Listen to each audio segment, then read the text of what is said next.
Good evening, everyone. Welcome to 8th episode of India Money Live. And if you are joining for the first time, just to introduce you to the show, this is a weekly show which we host on every Saturday at 9 o'clock. And we discuss the hottest story around markets, business, and around tech. And today we got stories from USA to Korea and even India. And happy to introduce my co-host, Dhanesh. How are you doing? All good, all good. How are you doing? I'm pretty good. It's just world is not good at the moment, especially the guys Yeah, who are long on memory stocks and all, right?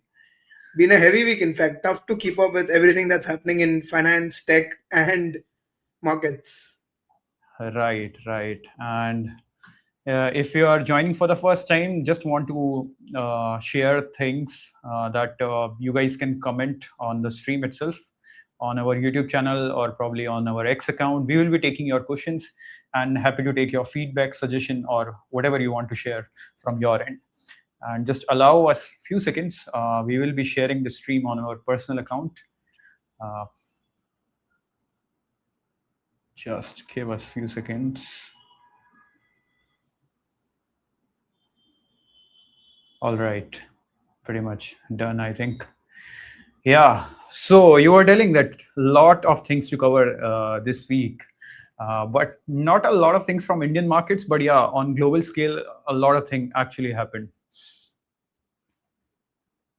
But I think even in Indian markets, the fact that we are, exposed to the global environment and we never went up with the foreign markets, but the effects are always there when we are falling down, right, with them. Yeah, this used to happen, but at the moment, seems like we got some relative strength this week, especially. I think those IT stocks were bouncing back and all, but let's see what happens from here on. But yeah, I agree on that trend that we are leader in falling, and when things goes up, we are usually sleeping, right? But hopefully, this trend reverse from here on. This marks the end of the trend. But I think the relative strength you're talking about, I think it's showing off in many factors in India, right? Yeah, Right. And it's just not about markets. yeah. We have a lot of relevant relative strength in the riches of India. Yeah. Yeah, so that's our first story also. So just to introduce it. Um so this week, there was a data which got published from, I think, Finance Ministry that number of people who filed ITR, individuals I'm talking about here, with more than 100 crore income uh, increased this year, and the number is now 576. So the 576 individual actually filed their ITR in FY26, which was more than 100 crore. And we are not talking about business or some entities. This is just the individual ITR which you also filed, right? So that's the story which we wanted to cover, that one section of India is actually getting richer, and it's this, the ultra rich, ultra wealthy, you can say whatever, right? Right. So, like to put it in simpler terms, it's like the number of individuals that are reporting their total income of at least 100 crore crossed 500 for the first time. The total was 576 in assessment year 25-26, which is up almost 40% from last year. And this does not mean the net worth, it is just the declared white income only, does not include unaccounted income or your net worth position, which is a completely different metric. So if you And had to uh, think of it that way, it's the legal declaration of wealth of Indians. true. And ironically, as you mentioned, that this is just not, you know, a wealth, or I would say some total kind of thing. It's just a 1 year income, right? The data says. And so number of individuals with income more than 100 crore in India used to be 142 4 years, 5 years ago. And from 142, we are at 576 from 2022 to 2026. So that's the number we are talking about here. And that's just 1 year income. This is not Forbes list or those kind of things, So it's like which is the based number on the is net worth basically criteria. the number has quadrupled in 4 years in a way. Right, right. And so, what do you think? Like, what could be the reason behind this? Like, how do you make 100 crore as individual in I 1 year? actually have a theory behind this. So you remember Mhm. in the British rule, they used to say there was a drain of wealth where the Mhm. Britishers drained all the riches of India, right? But I feel there's Mhm. been a bigger transfer of wealth in the last 5 years from what I call the retail or the normal middle class people to the promoter families. And that is also evident by the offer for sale that is done through IPOs. So their income, their companies are able to raise more money, they're getting exits, and they're able to declare more income as well. So it is two things. One is that there's been a transfer of wealth, as well as their income earning capacity is also increased.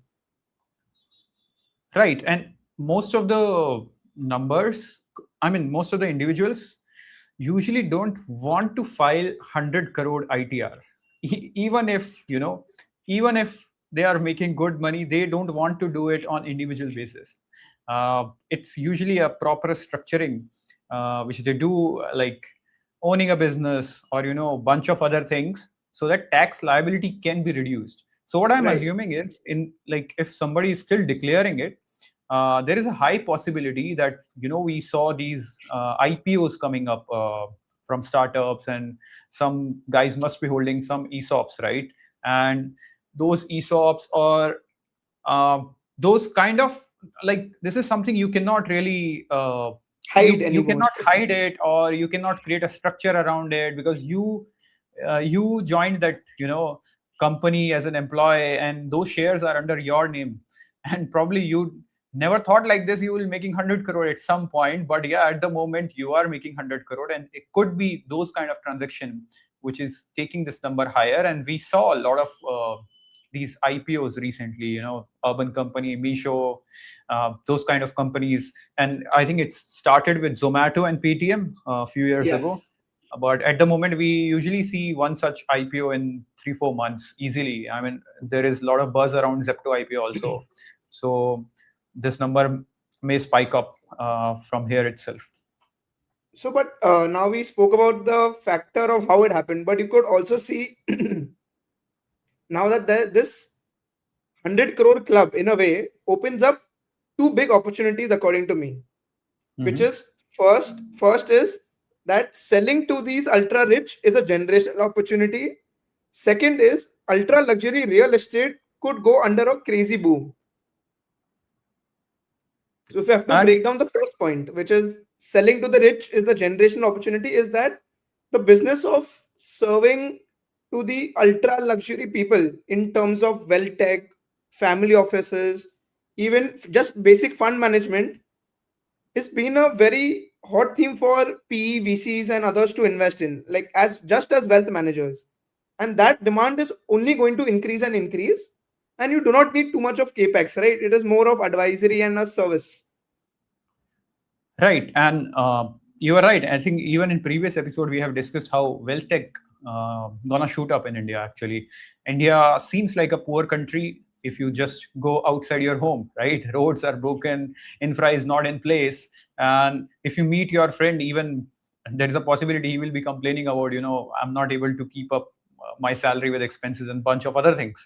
But when you talk about top 1% or 0.1%, India got a lot of wealth on that side, and those guys are not spending on your pasta on Saturday, or I would say, visiting those H&Ms and Zara's. uh, those guys usually spend that scale of money on luxury real estate, uh, which is, I mean, in Gurgaon, it's a hot theme. We see these DLF apartments getting sold over 100 crores and all. So those things actually take off. Then those schools, I mean, for their kids, premium schools, expensive schools, modern, you can say modern schools. This thing takes off again. And healthcare is anyways expensive in India, and I believe it's gonna get expensive only. So even middle class and upper middle class can afford it at some point with their health insurance, but for these guys, it's highly like there is high probability that those guys must be holding stocks in healthcare itself, because they don't have this issue of facing, these rising inflation is not the biggest issue there. And you were right about those family offices and P kind of stuff. Even this money will just not flow into public markets. It will be going directly into startups or other alternative investments, right? Exactly. So And like this it's simple, right? You cannot keep that much money in bank accounts. Such people are not going to keep it just earning, interest income. And the simplest example to track is the 100 crore plus real estate deals, right? In Mumbai and Delhi, these penthouses and plots. It is hitting new records, right? Every time. And you see even AMC companies are recording record profits, the highest ever revenue and profit figures and highest ever AUM. It's simple, right? The money is flowing from these rich to the next subsidiaries, like in the wealth scheme. Right. And again, real estate is one of the favorite thing in India, actually. Doesn't matter how educated you are. Like if you talk to the poorest person in India, he will be like, and if you ask them, what's your dream? They will be like, I want to buy a house. Then if you ask a middle class person, what is your dream? They will be like, yeah, I want to buy a good 3 BHK for my joint family and all.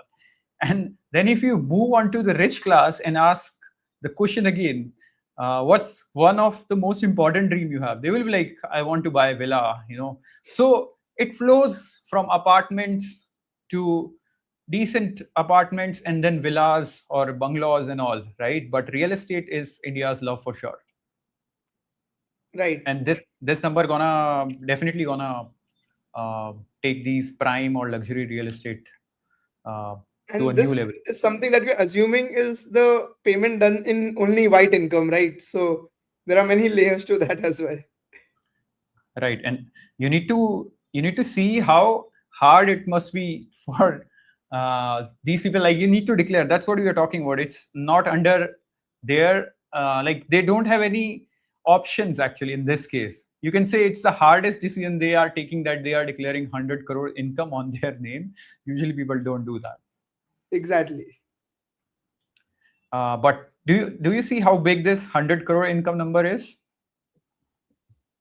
I mean, I don't know the number of zeros in 100 crore at this point. Right. So again, we are talking about income, not net worth. So if you are making 25 lakh per year, and it will take 400 years to achieve this number actually. So, and even if you are making 1 crore per year, which puts you in probably rich in India, at least, I think, it will take 100 years to still reach this number in terms of net worth. Apart from this, I would say, and this number is beyond 100 crore. I mean, we are not saying these 576 people just said we made 100 crores. It's just who crossed this limit. So that's the number here. Right. And trust me, people do not want to cross that limit because you come into limelight and all. Such people prefer not to cross the limit and pay higher taxes, right? So Yeah, it's something that even after trying the best to avoid, they're falling in the category. exactly. Apart from this, we are taking your feedbacks and comments, so you can show your interest or takes on the stories we are covering. Happy to take this.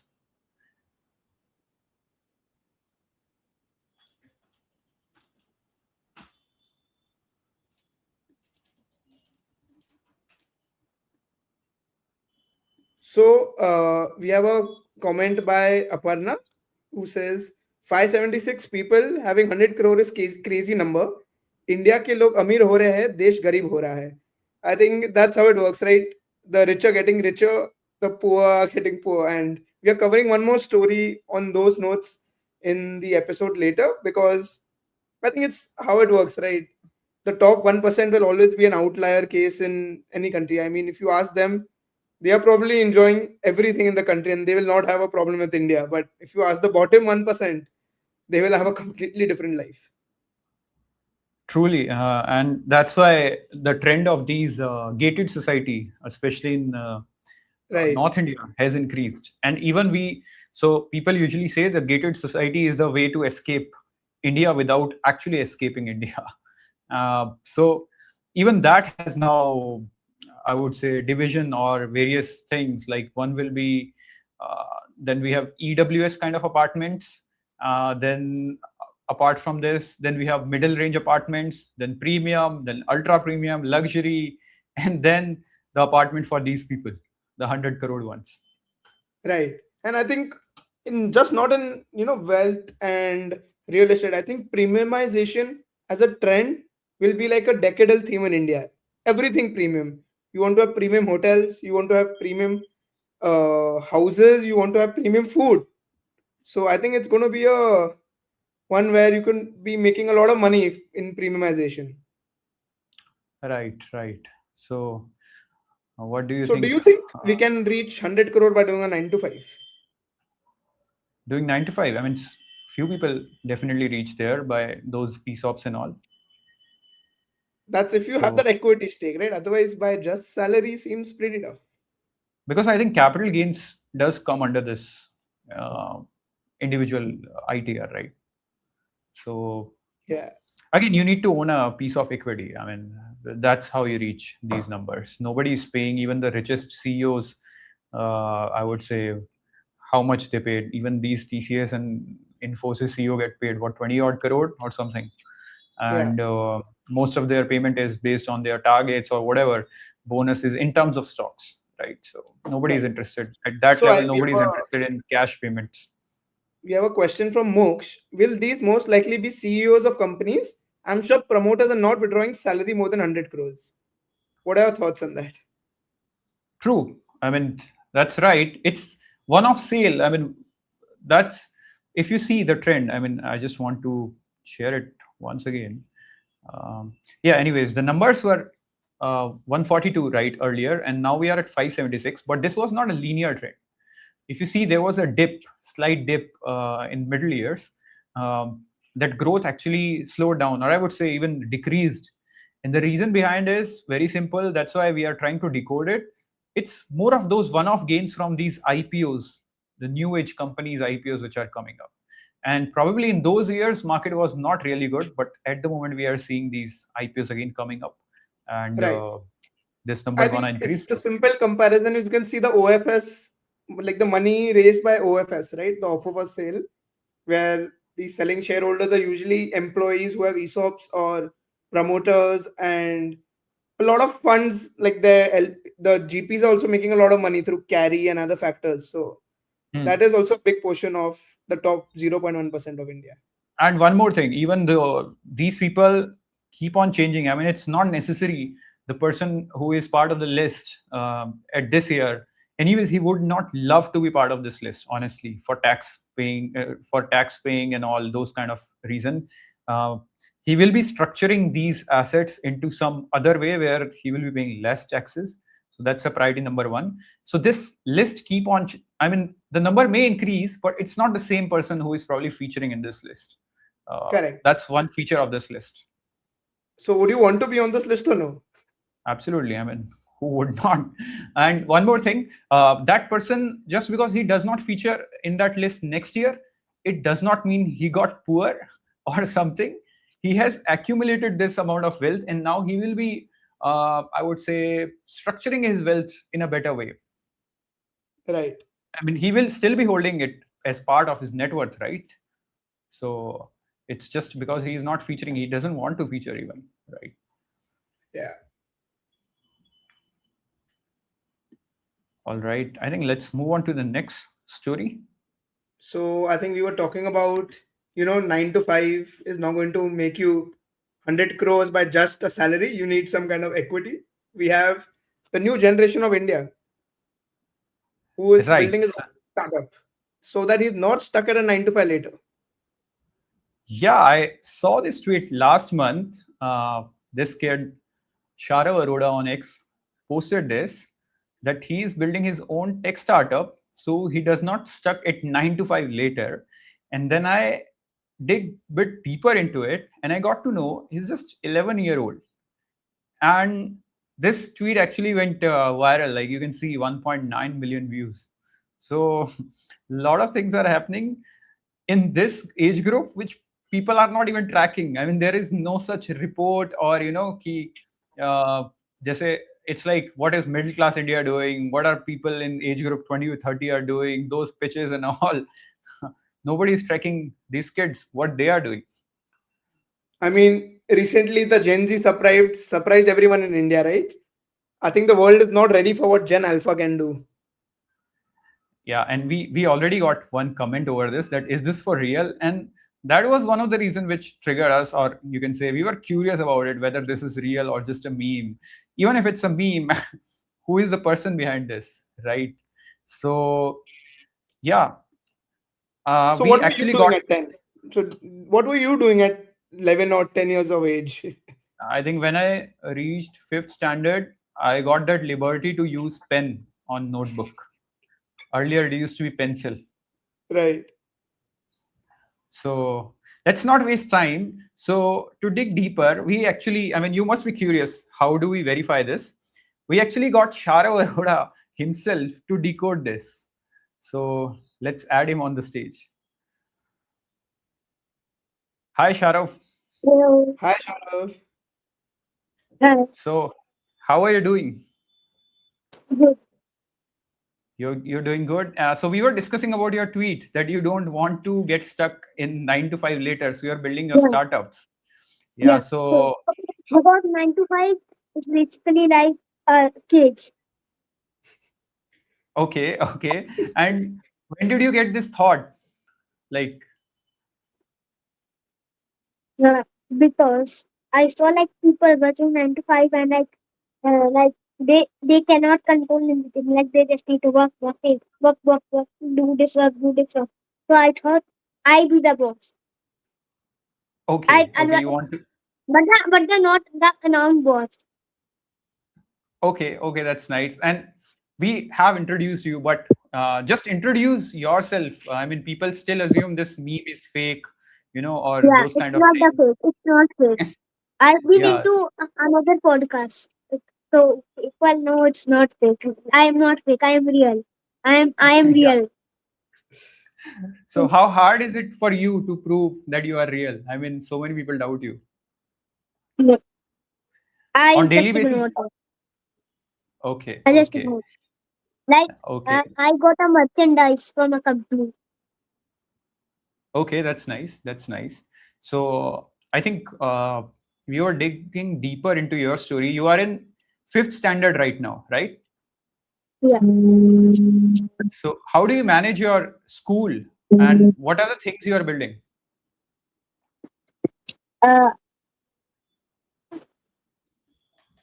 Okay, okay, I think he got a call. I am building like around like study. Yeah. I am building buildpedia.org. Uh, basically encyclopedia for builders. Cursor hmm, cursor for product managers. And let me give you a more point of view on the new project. That wait, wait, and I bullet a Web3 project too. okay. So you are also in Web3 and all. Okay, but Yeah, I'm more Web3. interested in how do you manage your school along Yeah, with this? I made a video on it. Sorry, I made a video on it. YouTube video on no, it. but audience wants to know. Like, आप They सुबह want उठते to हो, Yeah, know school how जाते do हो? you manage school I and blocked work. time. I use time blocks. Okay, okay. So like time block, as in like, could you explain it for the audience? Like yeah, basically I have like basically 8 to 9 hours of school. Mm-hmm. So after that I work on my startup and all, and then I play with my friends. And I Okay, also do okay. content creation. I make videos while working on the startup. Wow. So you're working 24/7 instead of 9 to 5. Yeah, but for my own self, Yes. not under somebody. Okay, that's nice. That's nice. And are Also, your friends also aware I of this? no. Only my one friend. He's in Instagram. Like he sees stuff I post, but he's like my best friend in class. and he doesn't know the full picture behind it. He just knows the front picture. Okay. And when did you started this? Like, does your On family? November 11, 2024. Okay, you also remember the date. Like, does your family initiated it for you, or how did you develop this interest of into technology and just I watched the video from the Nishan Patel's final chapter. Okay. okay? So Uh, then you started. yeah. I also heard you were talking about like employer stock options. So SpaceX, when SpaceX IPO happened, there were like a lot of employees millionaire. But then after the hype, the SpaceX IPO like fell down. Yeah. And So Elon Musk talked about dropped. and like that's insane. Like at the age of 11, you know about IPOs and all. Like, how do Yeah. you learn all Like, this? Is it only I AI or also how? read books. Okay. Which I, is I'm And saying your how. YouTube. current book Yeah, that you're reading? Pardon please. Which book are you reading now then? I read 48 Laws of Power. Oh, okay, 48 that's one Laws of famous book Power. actually. Also, I'm reading Psychology of Money now on Ikigai. And do you understand those things? It's a little complex, right? Yeah, I do. It's so easy to me for understand. So That's nice. do your teachers know that you understand all of this? No, no. And I I should think do tell them. after this video, they would probably see your potential and all. And I one I more thing. I hope they didn't see this. Sorry, what? I hope they didn't see this podcast. Okay. All right. Anyways, like, what do you want to become in future? You are already doing a lot of things at the moment. What's Yeah. your aspiration for the future? Like, what's your dream, ambition? Like a big entrepreneur. Like uh like Elon Musk and Ratan Tata. These two are my inspiration. Okay, and any industry or something you want to build specifically, technology or what? I am but I am like currently I have an idea for the algorithm that like values real post, not like just some like that pushes low quality post, like real, that it acts like a human. I have this idea. I'm not working on it. I just have an idea about this. So will we see Okay. an IPO from Sharav Musk? No. I You Uh, mean, will keep Sharav Arora. you'll keep all the yeah. money to yourself.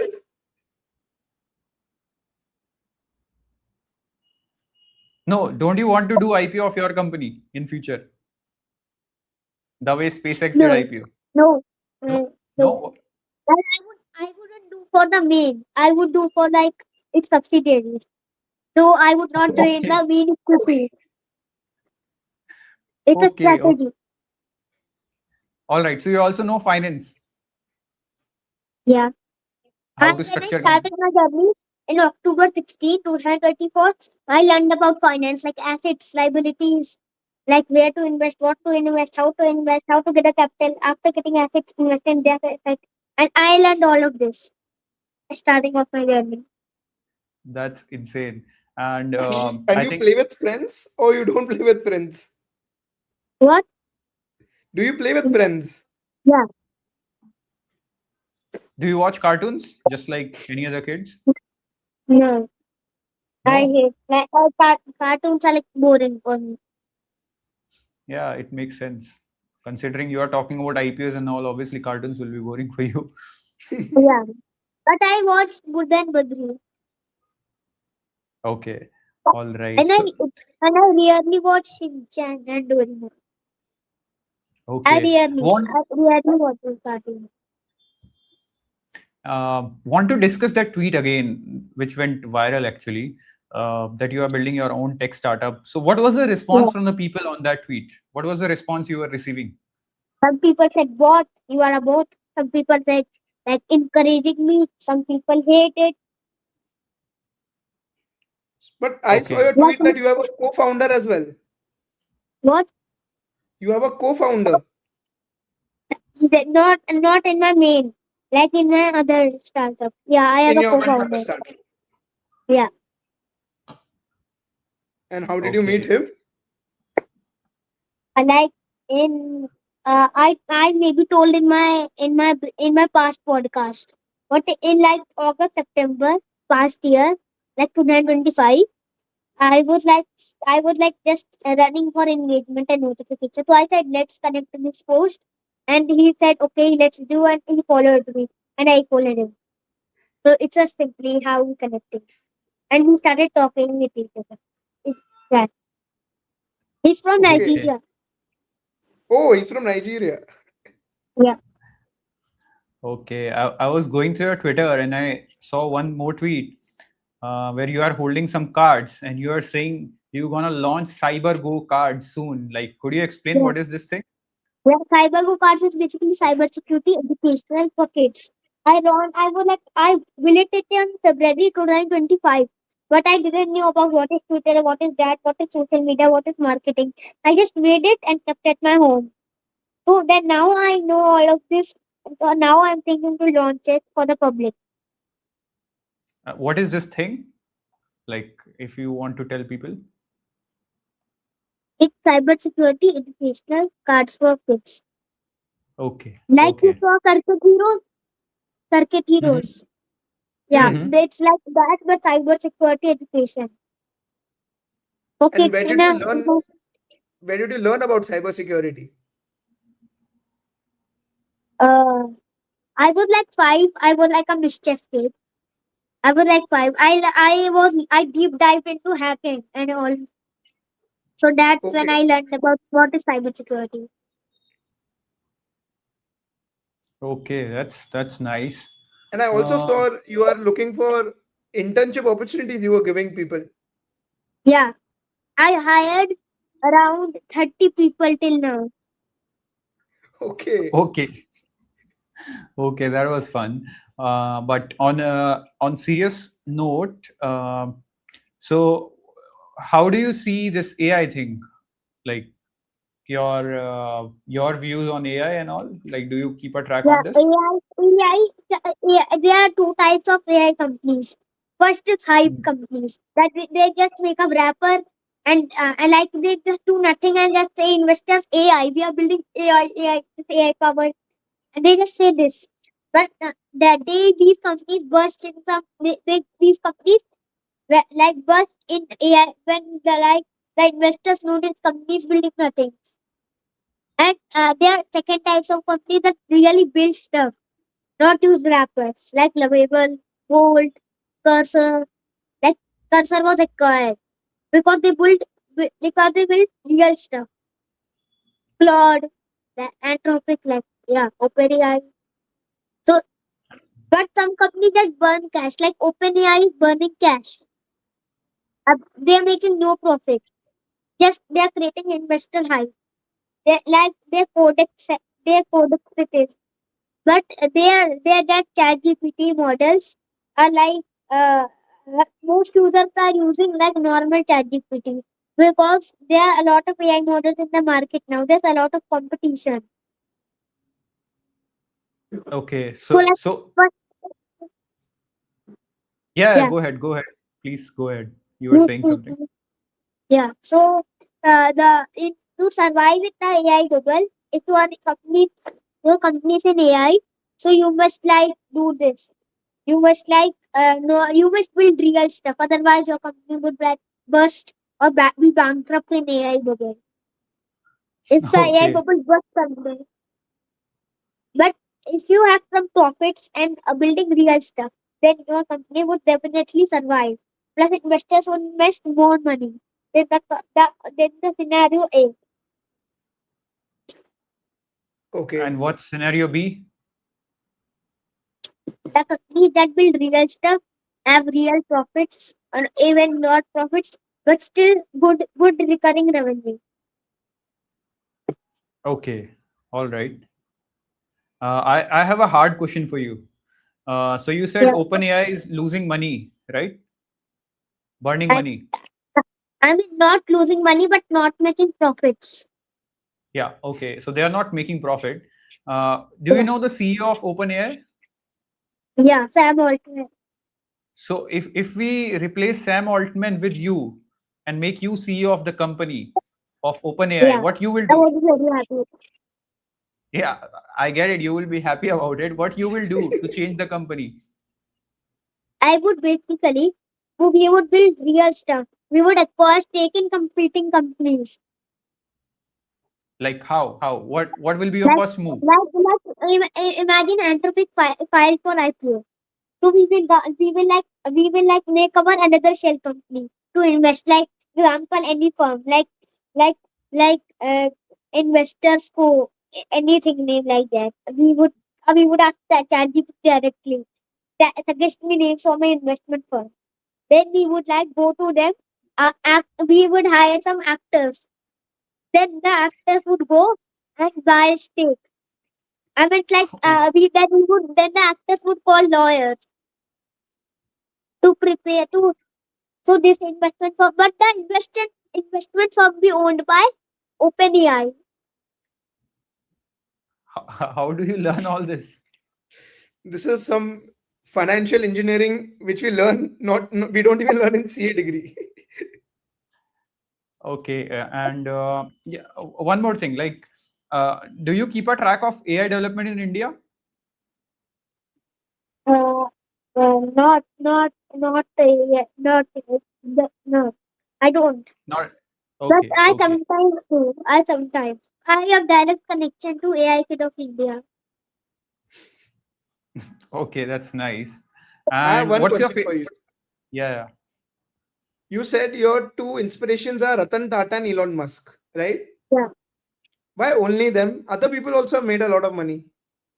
But Mark Zuckerberg is like stealing people data. Okay. Was who run ads on Facebook. And he is criticized because Elon Musk is my inspiration. And they both had a battle. So Okay. that's why. Okay. Okay. So why Ratan Tata?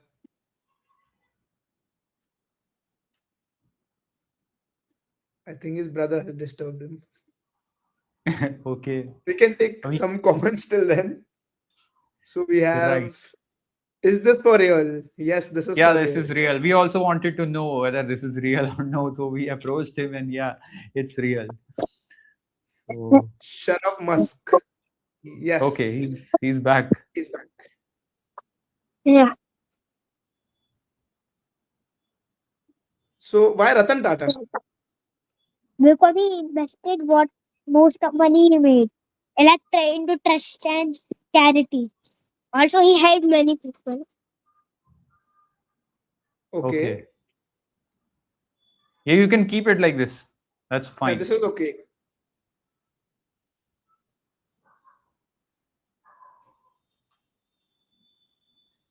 Yeah. And so we are also getting like you got two startups and all. Like audience is loving this. Audience is not able to believe this thing. Yeah, we can take the other ones. He is clear what he is doing, unlike a lot of people, where he And this is the has best. international reach. And this is the best comment. My rapper at 11 was a chocolate one. And Sharav rapper knowledge is way different.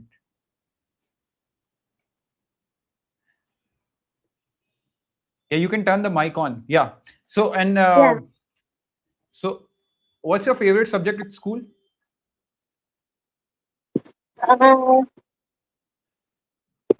Uh, Computer science. What they teach you in fifth standard? You already know so much. What does your Yeah. school teach you? Like, what are the Like things they cover in basic stuff. computer science?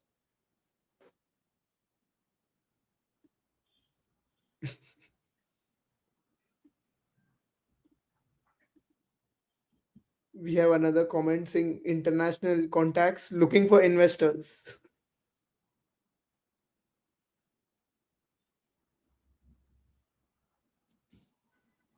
Elon Musk तक video share करो ये. Yeah, hopefully on Twitter he sees us one day. All He's right. back to original spot. Yeah, Okay. We have a yeah, question. yeah. Like, why did you acquire a Canadian Braille company? And there is some issue on his side, maybe. That's the problem with busy people having so many. Startups to run and Hello. people to Yeah, manage. yeah. I acquired a Canadian beer company because, like, I just wanted to expand internationally, and Okay. I love, and I wasn't looking to like make the braille stuff with it. So I like basically did I basically acquired them, so I don't need to rebuild their stuff and agree with the other countries' intellectual property terms. And how did you pay money? Who gave you money? Crypto, it's a crypto. You do crypto because the coin was volatile. Obviously, it was going down. So I thought, why not buy? So if it gone down, still my profit. If it gone up, then we see. But I still bought the company. No, no, no. How did you need money to invest in crypto, or did you create Yeah, your own coin, or people, what happened? people, people just gave me crypto for going viral. Okay. So you sold those coins. No, no, I didn't sold the coins. Though that person accepted, in their crypto wallet. Okay. All right. So you are into technology, finance, crypto also, And and AI. luxury. Luxury from crypto is a school, luxury. and you are also studying in school. We cannot forget marketing also, right? Now marketing also. Yeah, Yeah, that your tweet went viral, 2 million views, right? And okay, one question I have, like yeah. you do this on your own, like, or does your parents or family got this computer science background? Then now did this myself. I All learned you everything yourself? myself when I started. Okay, okay. So it means if you are building some projects, right? Side projects or whatever. If you get stuck, Mm. what do you do? Like, what do you do when you get stuck into something? Like the code errors. It could be any error. Let's Yeah. assume you are building a project and you got stuck. There is some bugs and all. What do you do then? And then I would like basically, like I would study the whole code or stuff. Then I would say, and then I would like spot the mistake and take help in AI. Take help from AI. Okay. So are you on OpenAI ChatGPT team or Claude team?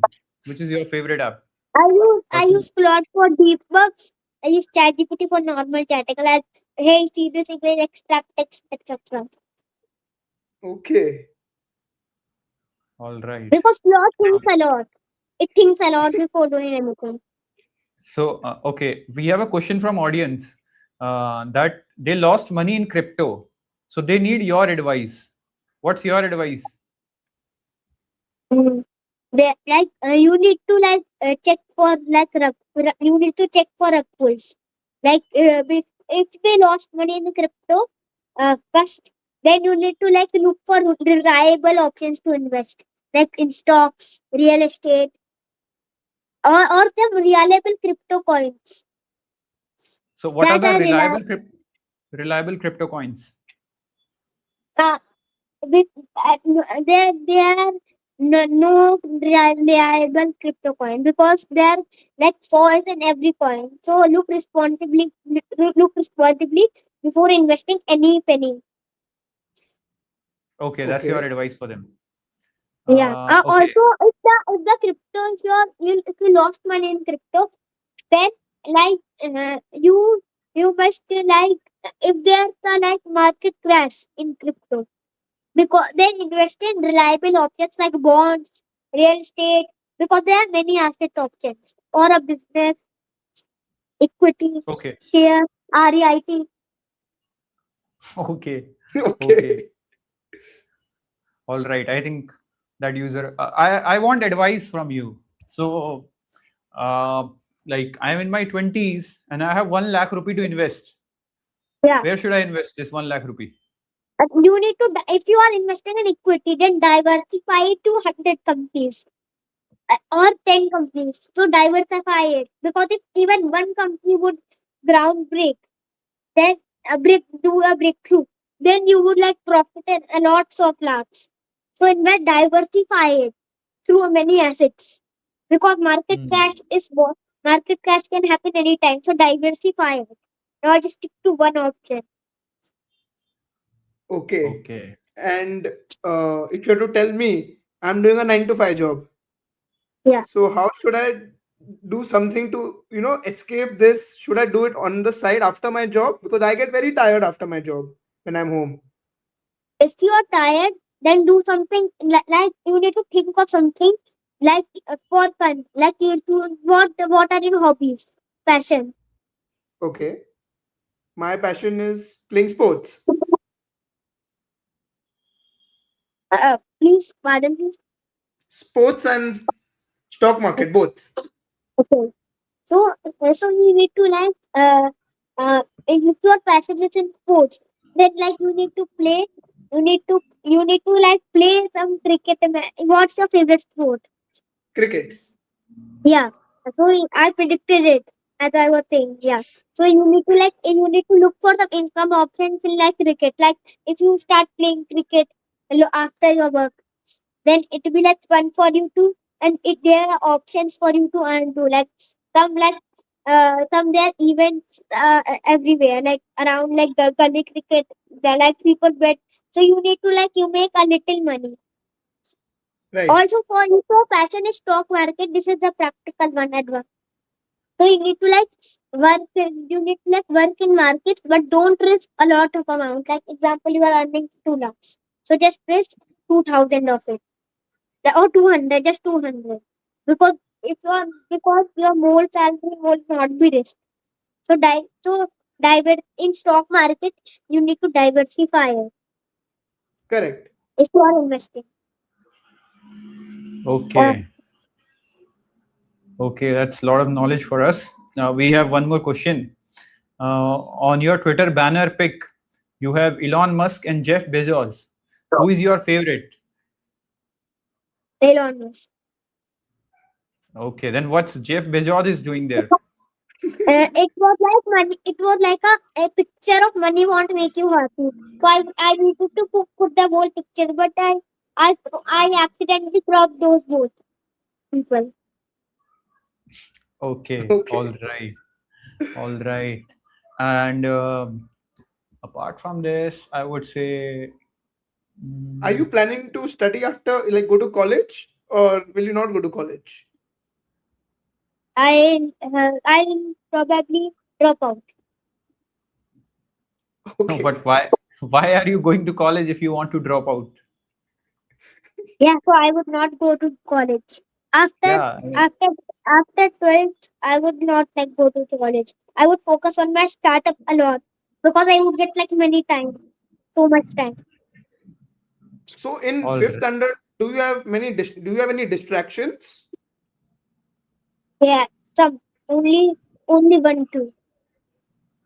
Which are Like games. I love playing granny, and grandpa. okay, games, Okay. and what is the other distraction? Yeah, and it's probably just games. Okay. And your Twitter account says that it is being managed by your parents. Is Because I is don't this want true? suspensions and bans. I don't want any suspensions and bans. I was like banned on Twitter around 4 times, and I Okay. still Oh, made it back to back. okay. So do you know Donald Trump? Yeah, He also got banned on Twitter and then he became president of USA. So is there yeah, any chance that you will become president of USA in future? yeah. Because USA only allows American citizens to be one. Okay, okay. Okay. Because Elon Musk can also become one, but he does. But he was from Africa. Okay. So Okay. just making a request to the audience, what are the questions and advice you have for Sharav Arora? He seems to be knowing a lot of things around technology, around finance, around how to structure your company, making holding companies, and bunch of other things. What will be your question to him? We will be taking your questions. So, Uh, so how do you put up with this act in school? That you do not know too much, and your friend should not come to know, your teacher should not come to know. Yeah. So I don't talk with this stuff with my friends in school, because if my teachers would know I'm doing this, they would taunt me that you are not studying because you are doing this stuff. And Okay. so if this goes to principal, then he will like probably suspend me. Probably. If we But get this you got podcast, suspended that I four would talk. times from Twitter. So one time suspension from school is okay, no?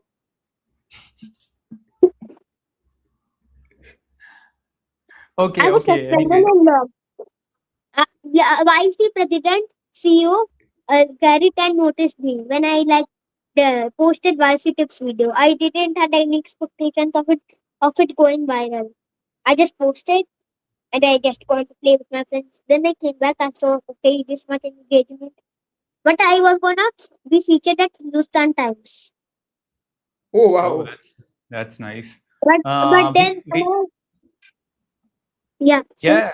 Go ahead. You were yeah, saying. yeah, yeah. But then my account was logged. Okay, that's a lot of struggle, I think, in your life at the age of 11, Yeah, right? yeah. Different struggle. It's not about homework, it's about your account getting logged, banned, and a lot of other things, right? We have a question from the audience actually. Mok is asking, do you know quick commerce company? Yeah. Quick commerce is like Blinkit, the companies that deliver stuff fast, not like e-commerce companies like Amazon. Hmm. They So what deliver is in like your so what is your 20. opinion on quick commerce in India? What is your Quick thought on it? commerce would eat quick commerce would like soon eat the e-commerce companies because they're expanding their dark rooms. If they expand their dark rooms with many things like iPhone and all, then they would like dominate the industry and they would kill e-commerce. Okay. Hmm. So Makes which sense. companies are in India which are doing quick commerce? Uh, Do you know? Blinkit, Zepto. Okay. Zepto it's in YC. Their founders are based in my city, Ghaziabad. Oh, Okay. One more question for you. Yeah. Which sector are you bullish for next 5 years? Do you know what bullish means? Yeah, bullish means like you are believing in you have belief in that sector, like bullish, basically slang for that. Okay. So Yeah, which sector do you think for next 5 years? the sector I think is there are like five things you need to you there are like four things. Yeah, there are four sectors actually, like jewelry for women aged till like around 14 to like whatever age. Second is education for children. Third is care for elders. Fourth is uh, yeah, and these all sectors. So it's not sector. It's like specific things in those sectors. Like in jewelry market, you need to target those. Like every sector can explode, but only some do because of the target customers. I so like why do you say but for mostly education? Why education? because nobody sacrifices on education. It's like became a business. There is a systematic corruption happening in the education sector. Okay. Hmm. Okay. And what about elderly old age care? Yeah, like healthcare for them, Okay, healthcare because for them. no one would definitely sacrifice for the healthcare. Okay. So and what's your daily routine? I wake up. What for weekends or weekdays? Weekdays. Okay, I wake up. I brush. I go to school. Then come At back. what time? uh, at around 2 p.m. Yeah. Okay. So after I come back, I like open my laptop. I like Okay. change clothes, then open my laptop and start working. And Okay. after that, I like plan my content creation ideas for today. Then I have done. Then go back to work and like do content creation and work on startup.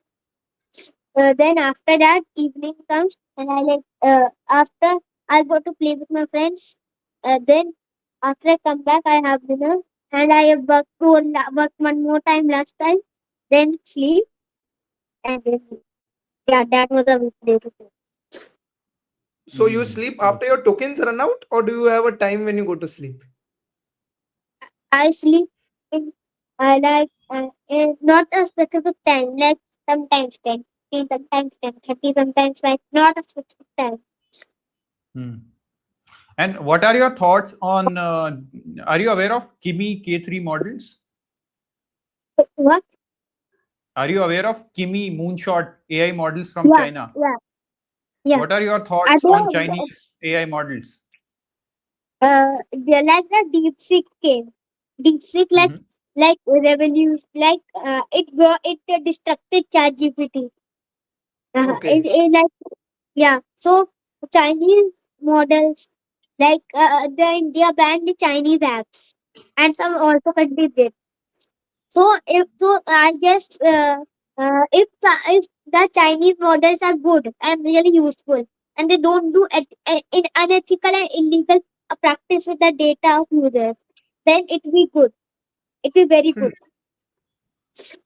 because you would not like anyone using your data for stuff. So did you read that recently Claude data was available publicly? Did you read that Yeah, online recently? What are your thoughts on that? AI companies must be careful with the users' data, and they must like get. Now I have like government must give licenses to AI companies coming in the market, and they have some checks like FSSAI for food, like FSSAI for AI models. Like they would do checks, regulatory checks to protect Okay. Okay. citizens of their country. Okay. I have a like if we make you Prime Minister of India for one Yeah, week, yeah. what are the top three things you will do? First, I would like I would tell education minister so the those people involved in paper leaks would have like fine of 8 crores, and they would be jailed uh, for 12 years. So no one Hmm. would be associated with any paper leak. Second thing Hmm. I would do, I would pass an order especially for AI models. Basically, yeah, I explained you already. The third thing I would do, the most important, I would encourage young builders like me and give them a big platform because they are the only platform for 18. Now, and I would 18 plus or 13. So I would encourage participation in business activities and their passion activities, and make school of every passion activity their child is interested in, and make it proper educational curriculum. So India would be a happening country and economically also active Mm. So do you think India is not happening country at the moment? because there are a lot of problems, systematic corruption, poverty, and some lack of education, and a lot of stuff. Because there's a slum in Mumbai called Dharavi. There people Hmm. live like badly. The situation is bad, Okay. and Okay. What's your the people. Yeah? Go ahead. Go ahead. Yes. And like you, I was like, India is not happening because, like you were saying, I heard like middle class needs that needs that, like the lowest, poorest needs food in my home, and then the one getting food in home needs uh, like more stuff, and the middle class needs a big house And the big house or richer classes need villa. The people with villa need more. Like Hmm. it's a psychological game. Okay. But if we So give, yeah, yeah, we got speak this out, point. yeah, Yeah, we got this point. I have one more question. Our show is India's Money Live. So our yeah, viewers are mostly from, who are looking for investing and those kind of things. So I have a yeah. question for you. Um, what are your thoughts on SIP and mutual funds in India? SI, SIP mutual funds are like kind of safe option. But in market crash, they would like affect of all funds. So you need to like invest individually because like a mutual fund can go bankrupt. It can like we don't know it can. From other factors like government regulatory licenses. Like if they don't license, they can legally send notices to the. So if you are investing in SIP or mutual funds, then invest very wisely. Ask your CA or your financial advisor to do so. So will Okay. Do you you have any invest your CA? money in? So No. you Yeah, can Dhanesh, good. You can go. ask Dhanesh. So if whenever you start earning more money now, will you do SIP or no? I wouldn't just do SIP. I would diversify as I said. So I would In not mutual do fund just or stocks direct? I stocks. Okay, no mutual funds. Yeah, but I would diversify a little money in mutual funds. Okay, very little, but Yeah, Okay. Let's assume I'm making you an offer. The offer is you can be CEO of any company you want to be. Which company will you opt for? I would be CEO of I guess uh it's like a kind of tough question. I would be CEO of Google Alphabet Why? why? because I would have direct connection to the that its founders. I mean, not CEO of like I said mistaken. I would be CEO of SpaceX instead because I would direct connection to Elon Musk. No, but Elon Musk will not be CEO. You will be CEO, right? Yeah, So but that's we would be involved in the company, right? no, no. We will fire him. We will put you on the seat. Oh, Elon Musk okay, will be doing 9 to 5, right? So yeah, you yeah. will be the CEO. You will be heading the company. Now tell me why. What SpaceX gonna do? What things you gonna do And with then SpaceX? Elon Musk is selling dreams. If we be real, if we are out of the hype of, I like not Hmm? my big inspiration because he's just selling dreams to people like humanity would go to Mars. He's just selling dreams to investors. Not like they are just making some stuff and they are saying big dreams. They are making small stuff and making big dreams and taking investor money. So first we would see what things we can do, then we would like make claims about that. So investors invest wisely and they don't suffer from losses like in SpaceX IPO. Hmm. So did it ever happen that you were in school exam Yeah, and the question was like around biology, like what does your heart do, lungs do, kidney do, and by yeah. mistake you write SpaceX or something in your exam in answer book. No, Did it ever happen? no, oh, no. If we I have, mean, if we that if the teacher would read like she she, she wouldn't understand what is this, and she would like cut it and give no marks. okay, so So you I've are a never good got. actor also. Yeah. You know how to control things. And any Yeah. Viva competition presentations, you must be coming first in class, no? When you have to present ideas or something. There are some competitions in class where to present the ideas. But I don't have interest in school. I don't have any interest in school. Okay, because you're busy building Be- startup and other stuff. Yeah, because education system is designed for laborers because because some, like, I don't know exact name, but some country made it for factory workers, so they don't question the system.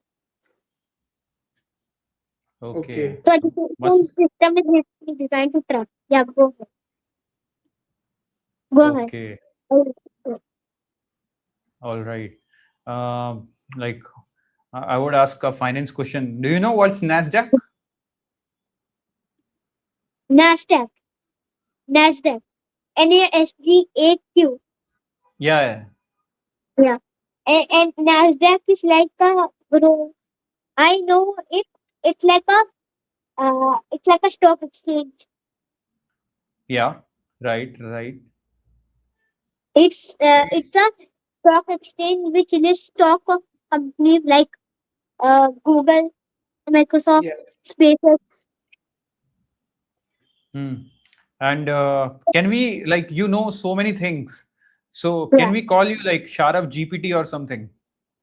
no, I am It's not like an AI model as I told before. you I are am not a real. bot. You are real, You're right? not a bot. You're not a bot. Yeah, So if Okay. Elon Musk is watching this video today on X, what do you, if there's one thing you want to tell him, what would that be? I would tell him hire me in SpaceX as business development manager. I would like skyrocket the company. I Okay, would like but no 9 to 5. But it should be 24/7 then. It should not be 9 to 5, no? Yeah, because if I would ask for stocks of SpaceX. Because if it's Okay. going down, then he would normally give, okay, take it. But then he would, then the SpaceX would create hype again, and it would go skyrocket. Then I would sell all the stock and run away. That's cheating, Okay. right? Not cheating. Uh, I would not sell all the stock at once. I would like sell, like, basically, like, five. Like, if you gave me 20 shares, so when the stock does like here, then I would sell 5 shares. I would work in the company too, and I would sell shares too. So I'm not Okay. Hmm. doing cheating. I'm just selling based on time while working. Hmm. Okay. A lot of complex question. I have a very simple question for you. What's your favorite sport? Football. Okay. So what are your thoughts on FIFA World Cup and all? Um, I am saying this from my financial point of view. These FIFA, BCCI, like making money, making, like, it was designed to make money. Like, this was designed so they could make money. Because these like BCCI and FIFA make a lot of money, and they are Hmm. Hmm. board members, and they probably, but some have, like BCCI has trust. So Yes. so they whenever, so every dot, like BCCI, every dot ball plants a tree, I guess. That, Yes. Every dot ball. yeah. Yeah. So they are doing also social impact stuff and also making good money. But on FIFA, there are like a lot of good players. It's FIFA is known for, like Hmm. Cristiano Ronaldo, Lionel Messi, and Mbappe, and etc. And in BCCI, BCCI is also known for some good cricketers and great, like Sachin Tendulkar, Virat Kohli, and the Dhoni. Okay. But your Mhm. football is your favorite. So I think the toughest question is Cristiano Ronaldo or Messi, which is who is better? Uh, Ronaldo. Okay, you Hmm. like Ronaldo more. Mhm. Okay. I So think that's too easy question for him. We should ask him a complex question, which is how what do you think of investing in government bonds? Investing in government bonds is like a safest option, but it gives lowest returns. It's like safest option because it's backed by entire nation. Instead, invest in forex. Like, rupees going down, dollars going up. If you are not earning in dollars, then invest in dollars. Forex is banned in India, so just get some notes from the forex machine, forex shop. and keep Okay. it. All right. All right. That's a lot of So, do you advice know for us. what is happening to the rupee against the dollar? Yeah, it's falling down. So, you know why? Yeah, because India is like importing more stuff rather than exporting. Also, there's debt in country debt. Basically, when a country has so much debt, then the foreign countries tell to like lower your currency, so us profit when like exporting importing. So Hmm. that's why rupee can fall. Okay. Do you know about Strait of Hormuz? Yeah, it's like a central trade. Like when Iran closed Strait of Hormuz, yeah. So then the US trade spurred. It was like a revenge. Think Okay, of you it know like a lot of trade things. central area with the water surrounding it. Okay. Moving back to what sort of company do you want to open in next 10 years? Uh, I like Berkshire Hathaway. No, what Okay. sort of company you want to start? Your own company in next 10 years? I want to start a company like Berkshire Hathaway. So, insurance or the investment company? Maybe investment firm that like across other companies using the investors' money and like add 20 subsidiaries and acquires a major controlling stake. Just like you did for the Braille company. You already doing Yeah, practice now. yeah. I own 100. I not own like a control major controlling stake. I own whole of it, not a major controlling stake. That would be Okay. boring. And then when you Hmm. have a lot of subsidiaries, you will do IPO of only some subsidiaries. So, yeah, and I would do IPO, or instead I would make an independent company that like started from first subsidiary, got money, second, then third. Okay.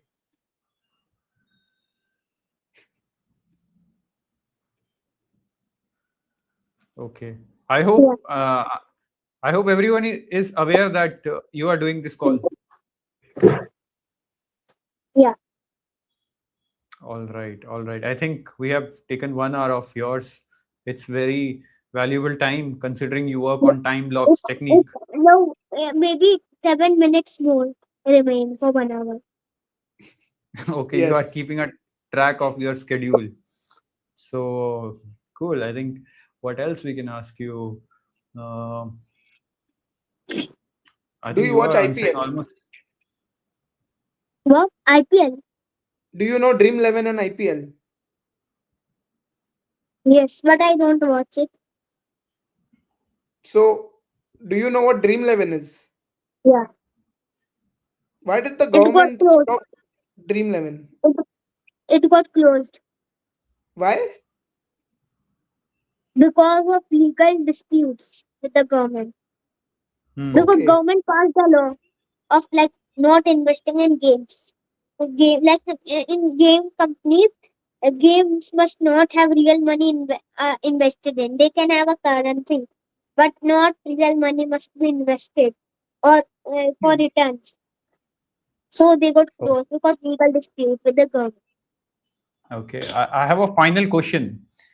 Yeah, So you must have heard of Reliance Industries. yeah. What are your thoughts on Reliance Industry? What they should do to improve their business? What technology they Just should do, like invest? they should like open. They should open. Uh, uh, they should also use Berkshire Hathaway strategy. They are using, but you would do it on a larger scale.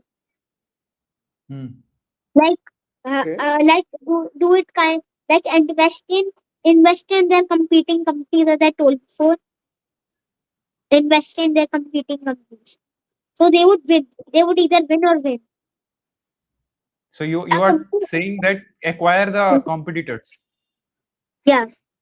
I mean not acquire, but acquire a stake in them at but least. let's assume let's assume I am the competitor company. Why I will be giving my stake to you? Why I will be I selling would my stake? I would open a shell investment firm that's not linked to my direct company, but it secretly own it.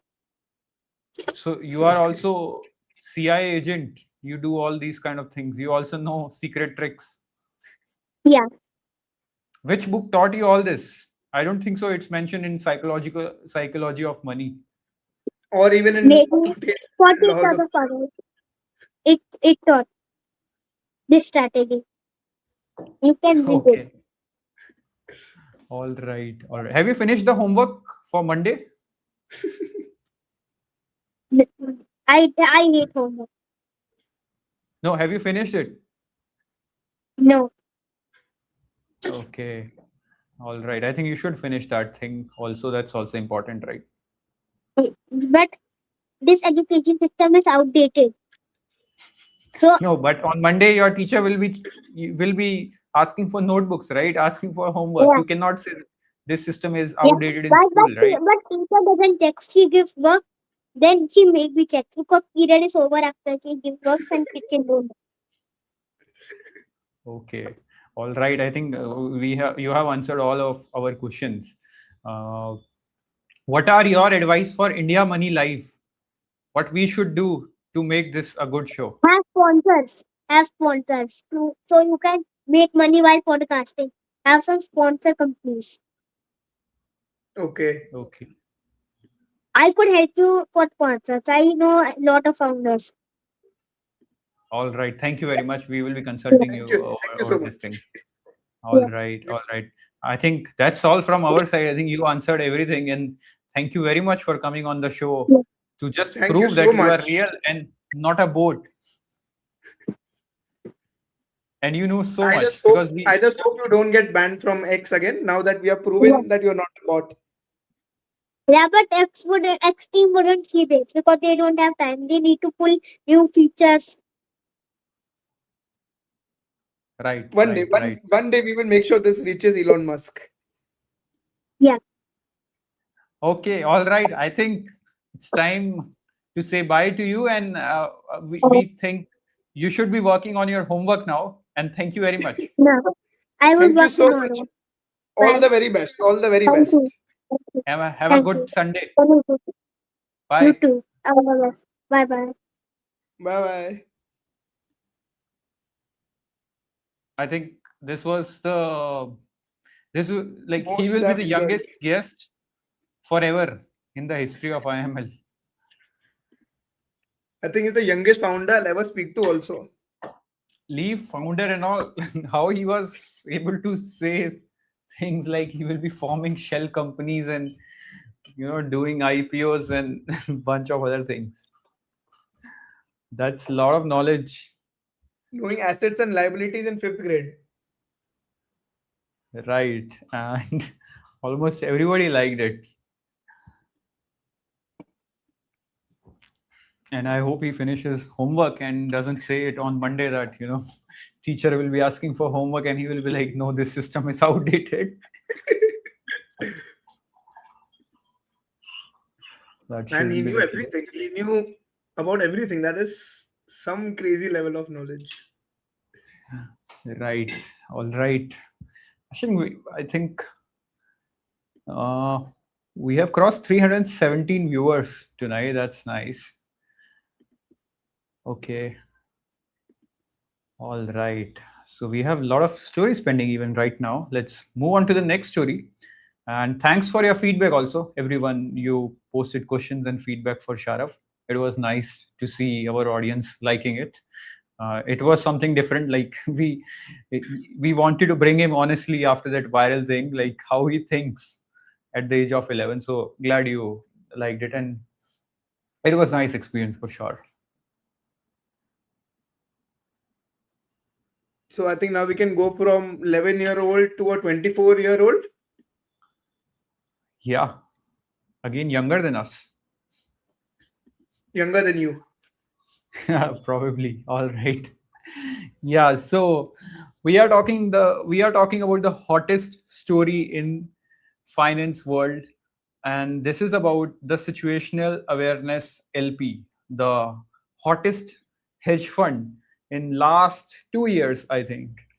So Yes. if you're not aware of this story, this guy, Leopold Aschenbrenner, founded this fund, and he bought these AI infra stocks and took leverage, did everything right, was, I think, at peak, he had assets worth $45 billion.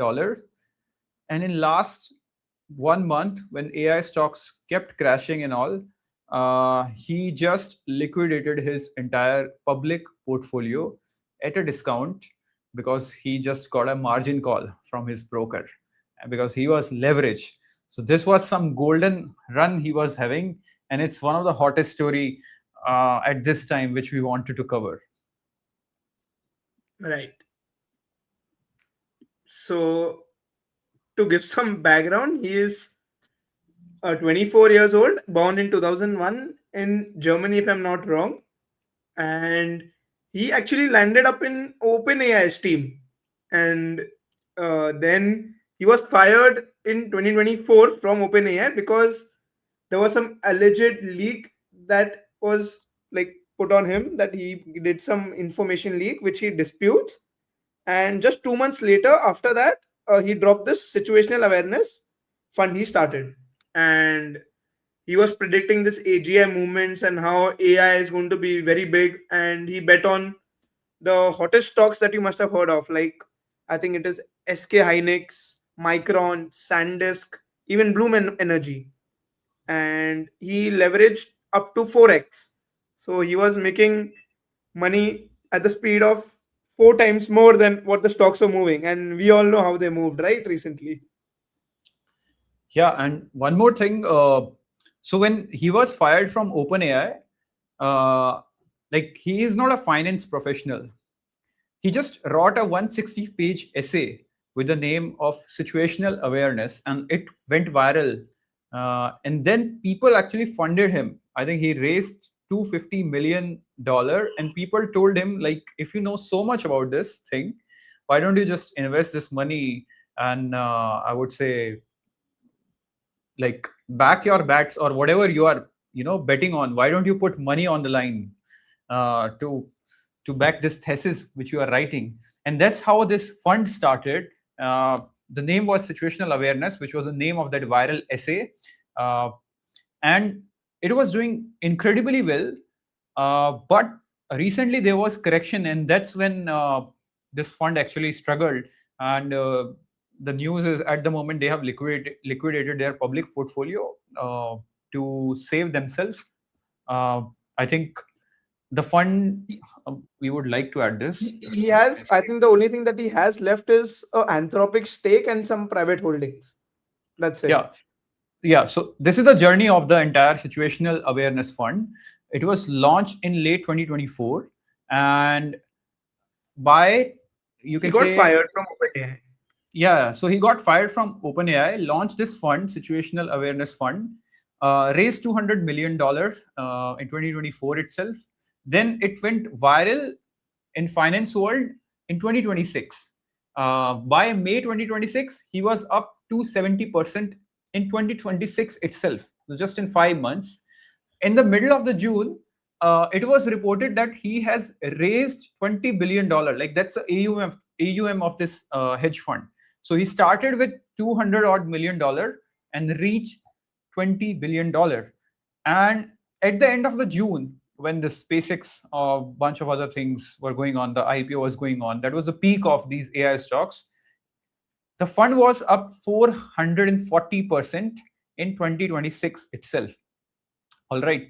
And then in July, those stocks started correcting. And at peak, he was having assets worth $45 billion. And he took leverage, and he had to, like, he got margin called, and he had to sell those stocks to meet those margin calls, right? And he was not able to, I mean, he was holding major stake in certain companies. He was not able to sell it in the public markets. Like, that was just impossible for him. So he had to sell it at a discount to Citadel, which is again one more hedge fund. And Citadel acquired entire public book of this fund, and this fund was down 67% in July. And the funny part is the fund is still up 80% in 2026, which is probably 5 to 6 times better than S&P 500, even now after suffering this drawdown. So to give some more background, so the story is actually that once the entire holdings of the fund fell around on an average 30 to 50, anywhere between 30 to 60%, Citadel actually issued, I think, a report or some kind of rumor that Fed rates are going to be cut, and the memory cycle is again the supply is going to come in a lot, and Fed rates are going to be cut. So stocks fell on that, and once they got they did the buyout from the fund. Citadel got the entire holdings from the Situational Awareness Fund. The stocks were up almost on an average 20% the same day. So they made $1 billion the same day because Fed released that there will be no rate cuts. Right. So, I mean, that's the danger of being a famous person. Yeah. When somebody know you are in trouble in finance world, look, finance is like the entire business is all about eating each other money. That's the nature of the market. When I know you are in trouble and you want money, or I would say your positions are struggling at the moment, I will make sure they struggle more. And that's Right. how I'm gonna make money for my fund, right? That's the natural game in this entire finance world, I would say. So that's what happened here. Those funds were aware probably that he's struggling. I mean, that he is leveraged, and when you are 4 times leverage, just a 25% drop is good enough to wipe the entire fund, right? It does not matter whatever you have done in the past, it becomes zero, right? So that's the case here. So when these hedge funds sniff this, that Leo is in trouble, why don't we just try to crash it? Or if stocks are crashing, why don't we just accelerate the crash, right? And that's why there was this rumor that Citadel actually issued before the Fed rate event. They said that we could see a rate hike, and that actually accelerated the fall in those stocks he was holding, right? And after Fed event, there was no such rate hike, but Leo got liquidated. So, and those funds actually bought his entire public book at discount. And next day, obviously, those stocks were up. Like SanDisk was up probably 24%. Other stocks were also up. Those Neo Clouds and a bunch of other stocks, 20-odd%. So Citadel was up 20-odd% in a day on such big book, I would say. So this shows actually how ruthless the market is, right? You can be right and still not be making money. He is pretty much right on the entire theme. And the thing with market is, if you want to make money in markets, you need to be right on a lot of things. Like, let's assume when you are doing this directional bet in your fund, so it is basically a long short thing, right? And he was investing more in a manner of a VC kind of guy who got a thesis and he was just buying them. That's it. So when you are long onto something, you need to be directionally right. I mean, the stock should go up in your favor, and at a certain period. Like, it should not be like stock is flat for 10 odd years and then it went up, then market realized the entire thesis, because then you will be losing money in terms of opportunity cost. So again, this variable kicks in. So when you are making such bets, you need to be right on a lot of variables. And when you are taking leverage, then you have a very low margin for error actually. Now you need to be right on direction, and the volatility or the move against you should be very much limited, because if that moves become big, banks will definitely call you like, what's happening? You need to submit more money, else we will be selling your stocks. So even if your thesis is right, you will still be losing money, and that's the case which is happening here. Right. I think such crazy stories always have some crazy twists. Right. And just to explain to the audience, we can explain how leverage works. So leverage is a very simple concept. Let's assume you have $100. Now you are putting this $100 into your broking account, trading account, and you can buy stocks worth $100. So when stocks crash by or correct by 20%, you will be losing just $20. Now, so your final equity will be $80. Now let's move on to the another case. A genius comes in and he say, look, you know what, you are just wasting your money. You should take leverage and make more money. So, and he offers you 4 times leverage. So you are investing $100 from your pocket. That genius is funding you, the broker is funding you extra $300. So now whatever you will be buying, it will be worth $400, 4 times of your entire capital. Now, if your asset fall 20%, you will be losing money on that $400. So 20% of $400 is $80. So, and at this point, your broker will be like, dude, you just have $20 left in your account because you have lost 80, because that loss will be taken away from your account and not from that leverage money. So they will square off and they will take their leverage back and you will lose your entire account. That's the case with leverage. It works like it is life-changing phenomena, but people only think from one perspective of life-changing. Let's assume, I would say, you are middle class and you want to change your life, take leverage. But don't think that life-changing moment will be in the direction of becoming rich. Your life can be changed where you will become poor also. That is also a life-changing concept, right? Your life will certainly be changed. It's just we don't know in what direction. And I think the basic concept we have to understand is losses work against you, right? When stocks are falling. So, for example, you are up 100% up in a stock, like in say a year. Just a 50% correction wipes out your entire gains. So, like if you bought a stock at 100, it went to 200. Now a 50% drop from those levels, you're back to break even. So it's always mathematically also against you when it's falling. And that's the case here actually. And a lot of people think, but why he would be selling that book, to Citadel? I mean, why he would not sell all this in open market? So I was just going through this data. I will share it with you. Yeah, a lot of people will be questioning, like, why he will be selling those stocks to Citadel Securities and not just sell it in open market. So want to explain this from one of his position. The stock is Core Scientific, and he was holding 26 million shares of this company. So he was holding 8% stake in this company. So and the 20-day average volume of this stock, which is being traded, is just 12 million, which is lesser than 50% of what is the original holding. So understand this study in a way. You are holding 26 million shares. The average traded volume of this stock on exchanges is 12 million, which is, and now you want to dump this 26 million, right? How will you be doing it? Let's assume you try to dump it on daily basis. You sell 20% of your stock in a day. It will take you 11 days. And the bank who is calling you for that margin call, he will not wait for 11 days, right?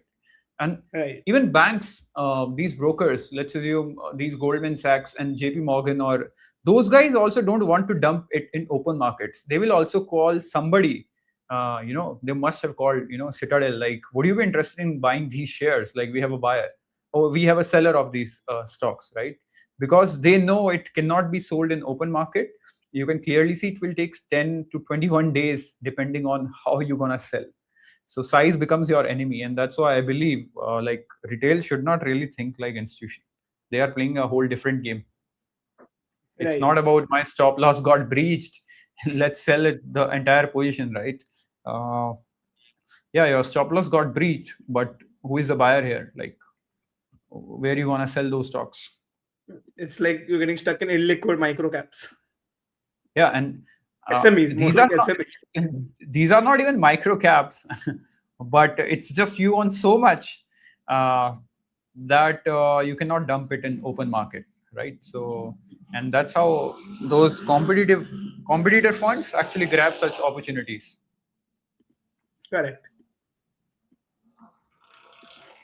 So I think in more simpler term, I would say this is like so let's assume a case there are two stadiums, and one got capacity of 60,000 crowd, and one can have 80,000 people at same time.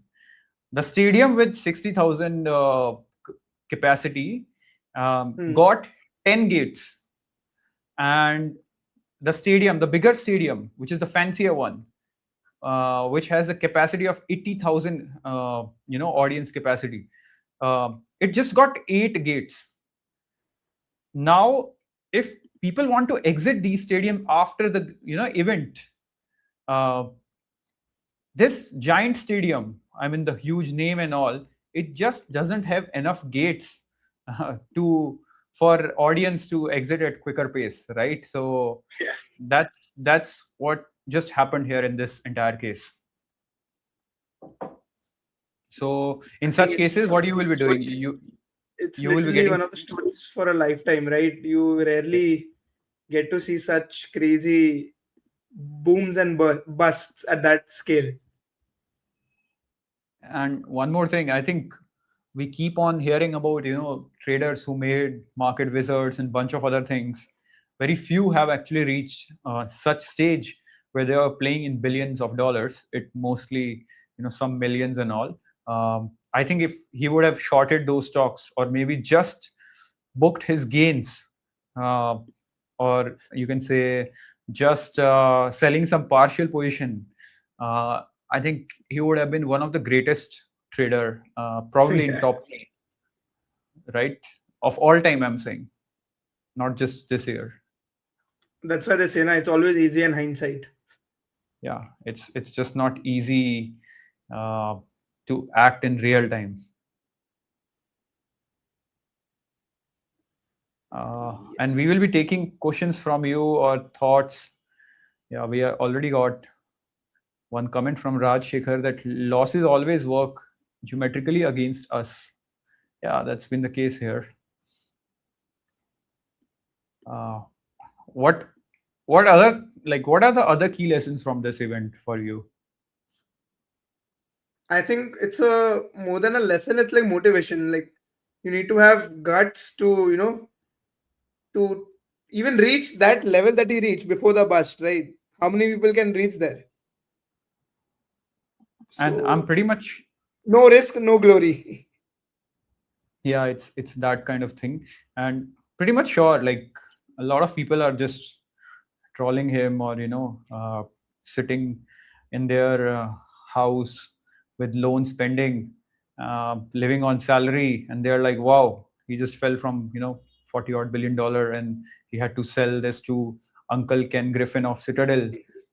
What a loser, and all those kind of mindset. But people don't realize he's just 25. And I get it. The money which just came at the last stage is gone, right? But so many investors still made a lot of money in his fund. So I'm pretty much sure he will be getting more liquidity. In fact, I just want to share one thing. He wrote a letter to his partners. So just let's look at some key points which were there in that case.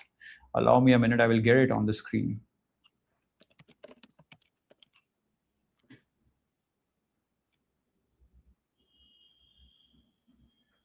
And meantime, you guys can comment your views on this story and what are the lessons you are learning. What are your questions from this entire story?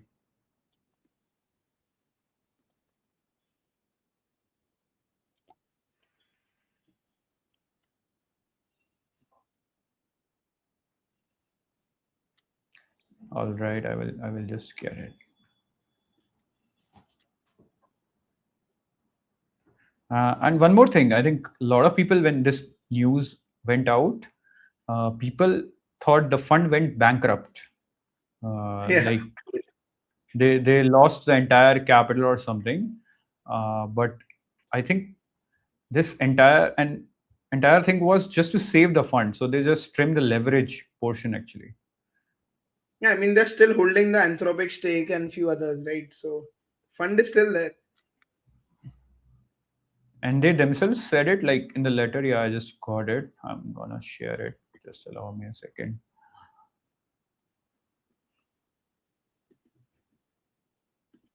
Yeah. Is it on the screen? All right. Yeah, we got it. Yeah, so he's just accepting his mistake that, yeah, we let you down this month, and we came very close to permanent capital impairment. And later on, he accepted the entire case, expressed his observation on all this. And yeah, and he said, like, I'm still fully invested into this, and now we will be not taking leverage, but still be active in this public market. So He it's will be not game. available for one-on-one calls also with each of the investors. Yeah. And you know what's a sad part of the entire story? Like, you are covered by media and all. You are running a $45 billion hedge fund at the age of 25. You know, all this liquidation event, or all this happened when he was just getting married this weekend. Yeah. So when the entire event was going on, he was getting liquidated and just lost a major part of his fund. That's really hard to digest. So I All think right. we can go on to the next story where more people are losing money in India. Cool. Let's move on to the next story. Yeah. So So what? banks are charging the poor to stay poor.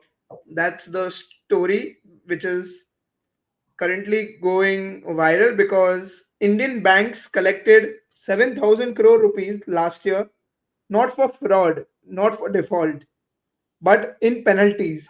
And that is not keeping a minimum balance in your account.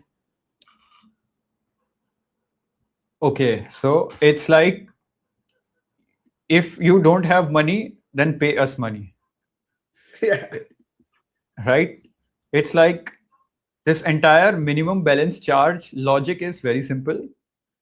If I'm having a bank account and I'm struggling to maintain money, I mean, I'm struggling in my life, I don't have money, then bank will call me, and I would be like, okay, maybe they want to help me. And they will be like, look, dude, you just don't have money in your bank, so we're going to charge some penalty on this. That's what just happens in the case of this entire minimum balance charges concept. And no surprise that HDFC Bank is the leader here again. And you can see in the chart, right? Out of the top seven, most are private sector banks. And that is because 10 out of, I think, the 12, 13 PSU banks that are there have scrapped these penalties on saving accounts. And the two that are there, like SBI and Indian Bank, have rationalized them to a very low level. So the poor who bank with these PSUs are spared, but the private bank customers are going to keep on paying it. So again, this is not a necessity. This proves that PSU banks are not taking the charges, but private banks are. Yeah, and just to explain it, what does this entire mean and how this operation goes? So it's very simple. You have a bank account, and they have a condition which says you need to maintain certain monthly average balance. So it's a monthly average of your entire balance on on a daily basis. So it's a calculated average at the end of the month. So you need to maintain it higher than the limit. If it dips lower, then there is a penalty which gets charged on your account. You need to pay, and I have been victim of this actually. Yeah. Uh, like I think I had an account where I had to maintain with HDFC Bank. I had to maintain 1 lakh monthly average balance, and I was not aware of this thing. It's just it was being managed somehow. I don't know, but at some point, maybe I was investing in IPOs or whatever. Maybe I was shuffling money here and there. So that monthly average balance dipped, and I think I got penalty of 3,500 or something, 3,000 or 3,500.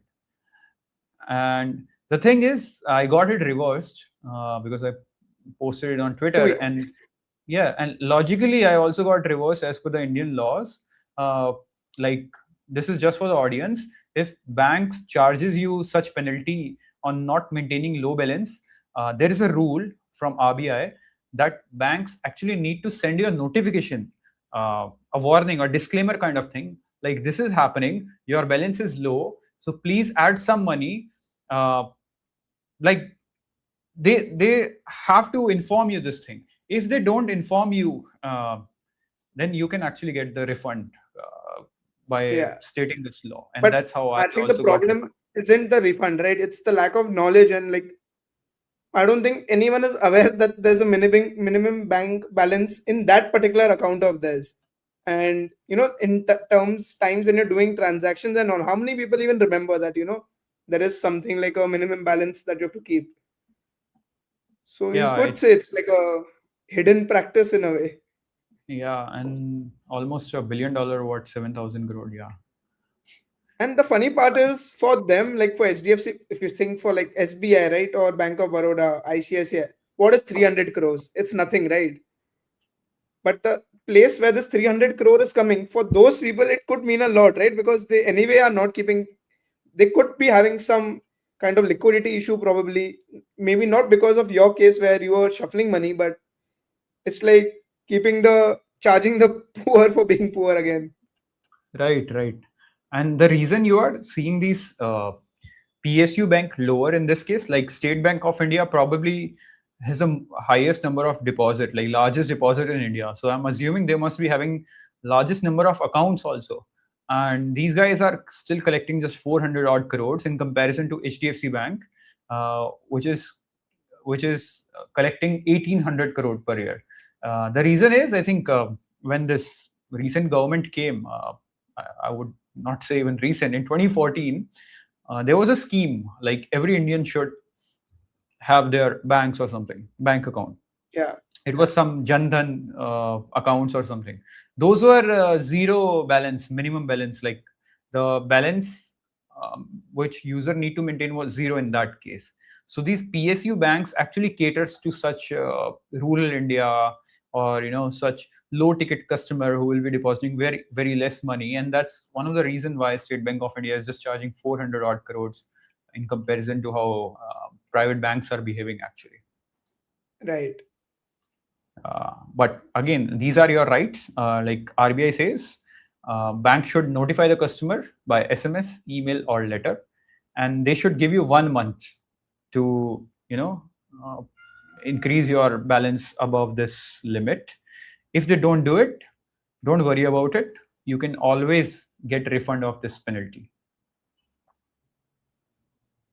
So you can ask branch, or you can even connect with RBI on this thing if bank is missing the entire thing. So we have few comments saying it's like daylight robbery, and the banks can set a hard limit so that no one breaches the lower limit, but no one will do it as this is easy money.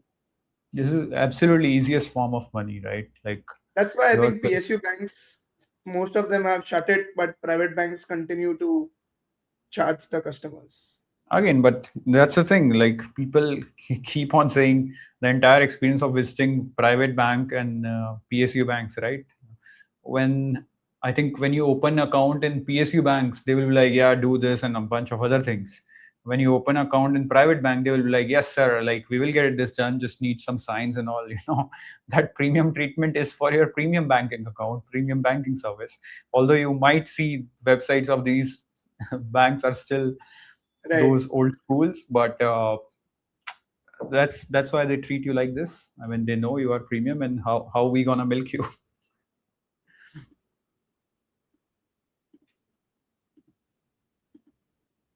And I think I just want to add one more last thing on this.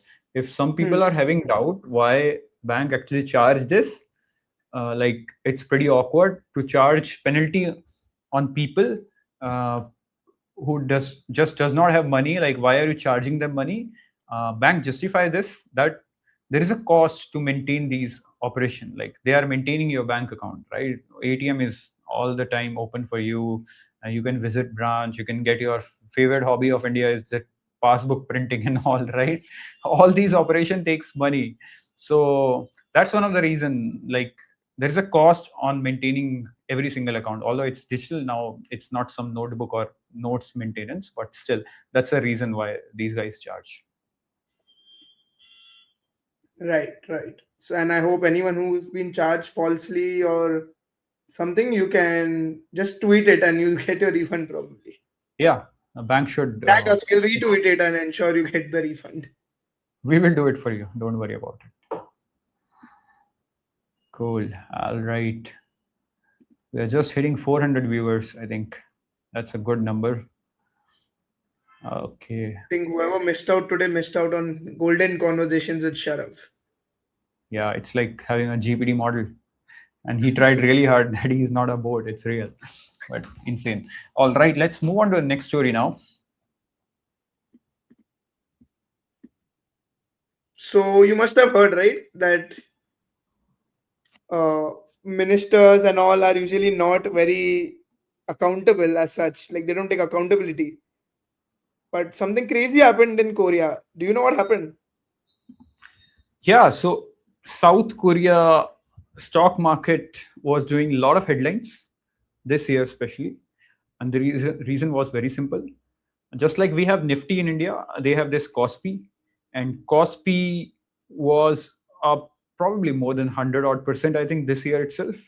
And the prime reason was they had like two major stocks in that index, which makes up I think more than 50% weight. We're talking about Yes. Samsung and SK Hynix. Both were doing really well. They were recording highest number of profit whatever they made in their history. But the thing is, at the moment, Kospi is falling. Like Kospi peak was somewhere close to 9600, and it's trading at 65 odd hundred. A lot of Koreans like took leverage, took loans, did everything you can imagine, and they went long on these stocks. Individual stocks ETF, I mean, imagine Kospi itself is so leveraged because just two stocks, right? They took single stock leverage ETF 2x 3x times return, which replicates the return this way, and everybody got margin called.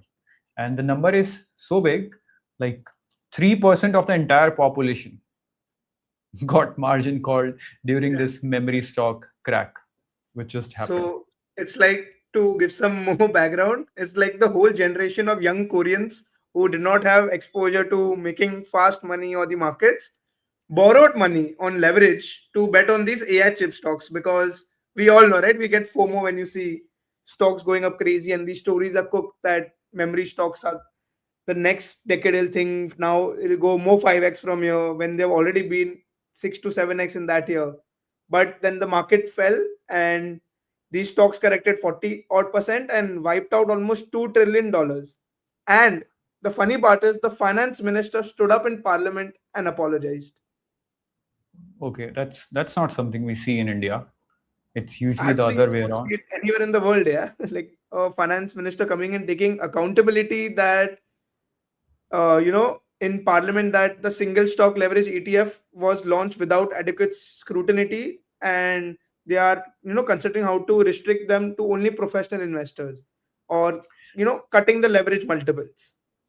Right. And the problem with single stock leverage ETF is like, so just to explain it, what is single stock leverage ETF? It's like, let's assume you own one stock at 100 rupee.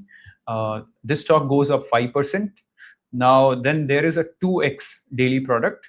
So it will deliver twice return. If you have 3x leverage ETF, it will deliver thrice return. Now, the problem with such ETF is when a stock goes up 10%, okay, your doubler will be up 20%. Yes. Now, when a stock comes back to the same price, individual stock, that double leverage ETF will not come at same price. And the reason is there are a lot of financing costs to run those ETFs. So that's the maths. And when you are taking loans to buy again leverage product, you are anyways just asking for trouble. That's what happened here. Right. And I think why this matters here also, and you can see even Nikhil Kama tweeted that recently, that Korean markets is scary for the brokers also, because like we know India's MTF, which is the margin trading facility book, has ballooned over the last 3-4 years, and we haven't seen any surprise black swan crash like since I think the Russia Ukraine war. And the brokers are scared that something like this could happen in India because it's a domino effect, right? More margin calls, more selling pressure, stocks fall faster, and in Indian markets, lower circuits, and you'll get stuck with illiquidity. And this unwinding is what is a nightmare for brokers, especially in the mid cap and small cap segments. And this thing actually went beyond these execution thing. This is the operational part, this is the business part, but Right. we actually saw this thing, in which is very sad thing. It is like so many, as we mentioned, so many people in India took loans, and then on those loans they were buying leverage ETF or leverage position in markets. They got wiped out of their savings, right? And South Korea had to set up a suicide kind of helpline number. They just released these numbers. They also had to deploy AI powered cameras on bridges, so they are able to prevent number of suicides which is happening in their country. Like people were jumping from that bridge, committing suicide and all, right? So it went this wild actually in that country. That's why I said 3% of entire population losses. Like in our case, And like it's not the 3% of investors. It's a 3% of entire population. and the surprising thing was that 60 odd percent of those were under the age 35, and there were I think 3.5 lakh plus margin accounts into liquidity, and 38-40 trillion won. And when young people are losing money, the pressure, the mental toll is a lot, right? Because most of it is not your own money, and that pressure gets to you. But like I think we are witnessing this thing. Like so many people just question it, why people are moving into stocks and financial markets, why everybody is just talking about trading and investing. I think our generation just realized it. Like they will never be able to buy homes in their lives. So I mean, in earlier generation, it used to be like, okay, we got some money, we need to put in safest asset, and it used to be buying a home. And Yeah. I don't think so. The current generation have already accepted it. They will not be able to buy a home in their entire life. So why not take risk with this money and do something crazy? And when you try to do something crazy, sometimes this happens, and that's one of the root cause of this entire event actually. I mean, I keep making that joke with my parents also. Like, I don't think I can afford the room, like the room I'm staying in also for years, even if I make a lot of money. That's how, balloon the prices are right now. Yeah, and that's what asset price inflation does to the entire economy. Like even if we see the stocks keep going up, people think it's just the fundamentals have changed, or bunch of other things. No, it's fundamentals are still same. Like Yeah. those theory of value investing, like you should be investing in low PE, and probably those low PE just never comes these days. Whenever market falls, it just comes back. It's just too much money is in the hands of wealthy people, and obviously those guys are not spending their entire income onto I would say groceries and food and bunch of other things. It's about buying assets, and that's why you see stock market hitting new highs all the time, and that's why you see these real estate properties and homes just going out of your reach. I mean, out of your purchasing power actually. This is called True, true. asset price inflation actually. We are witnessing inflation in assets. And everything but our portfolio is going up in price. Yeah. Yeah, that's the index, I think. Yeah. And there was one fact, like, it's not a recommendation or anything. It's more like a pattern that every crisis is triggered by the South Korean market. Like historically, you see the global financial crisis, the Asian financial crisis. This could also maybe trigger a crisis around the world where we could possibly call it the semiconductor leverage crash. Yeah, and you know what's the funniest part here? I read this somewhere. So there are two Koreas in the world, North Korea and the South Korea. So South Korea somehow managed to create this leverage form of capitalism in their country. And then there is that guy, Kim Jong in North Korea, who is creating the highest level of some dictatorship or those kind of things. So Koreas are dominating on the extreme end. Both are Koreas, but it's just different flavor. Both have. Both have high risk, high reward situation. Yeah. Because So if you're in the top 1% of North Korea, you are treated like a king, right? and they just don't have this top 1% and all. It's just a Kim Jong, whatever is the name of that guy. Kim Jong He Un. is, yeah, he is the top person guy there. Like there is no such concept of capitalism there. I saw a documentary like they just keep their countries really closed from cameras and all. Some investigatory journalist or went there and they captured how that country is. It's pretty different from the normal world. And you Like they can treat only you like visit God. only few places. That also will be curated tours, and like their airline is Air Korea, which is the only one-star airline in the world, and it's completely cut off. Like 1-star airline, as in. It's the lowest rated airline in history of Okay, aviation. that's a rating, user review and all. Air Korea, and it only flies from Beijing to Pyongyang. Okay, yeah, they share the border with China. I think Yeah. that's a totally different country. Like, okay, we just crossed 420 viewers for the night. Thank you very much for joining tonight.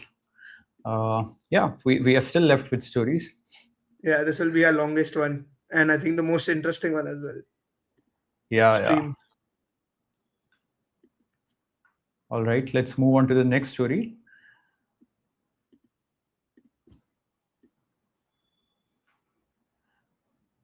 So, What do you mean the cash is story- king? yeah, so most of the people tell you cash is actually trash, but in some scenarios, cash becomes king. And that's what we're gonna talk in this story. So, if you have cash and world is struggling, and world is struggling for liquidity, and if you are able to inject liquidity at the right time, then you actually become king in such kind of situation, right? You make a lot of money, and that's what we saw how Citadel just kicked in into that Leopold case, situational awareness case. They just bought the entire public book because they were ready to buy it. Like they had enough liquidity, and that's why we are calling this cash is king, and it's about the art of buying these distressed situation. And to like relate to the real scenario right now in the world, we know, right? Even though US markets are doing well and all, we are in a downturn in a way, and distress is everywhere. But only those with cash in hand and some of operational hacks can fix broken assets which you get at steal deals, right, in a sale. And in India, actually, it recently started after the IBC was launched, the Insolvency and Bankruptcy Code, where a company which cannot pay its debt, people take it to the NCLT. Then, the cash rich companies then give the bids, the highest bidder wins, and the money that is raised by this company is split amongst the creditors and lenders, and the new owner of the company will walk away with that particular company, which will be debt free. So we have had examples like Ruchi Soya that was there, and you will not be surprised like who's taken the most advantage of this, the art of buying cheap. Like on a global scale, I think India, at the India level, like if you have to make it relatable first, at the India level.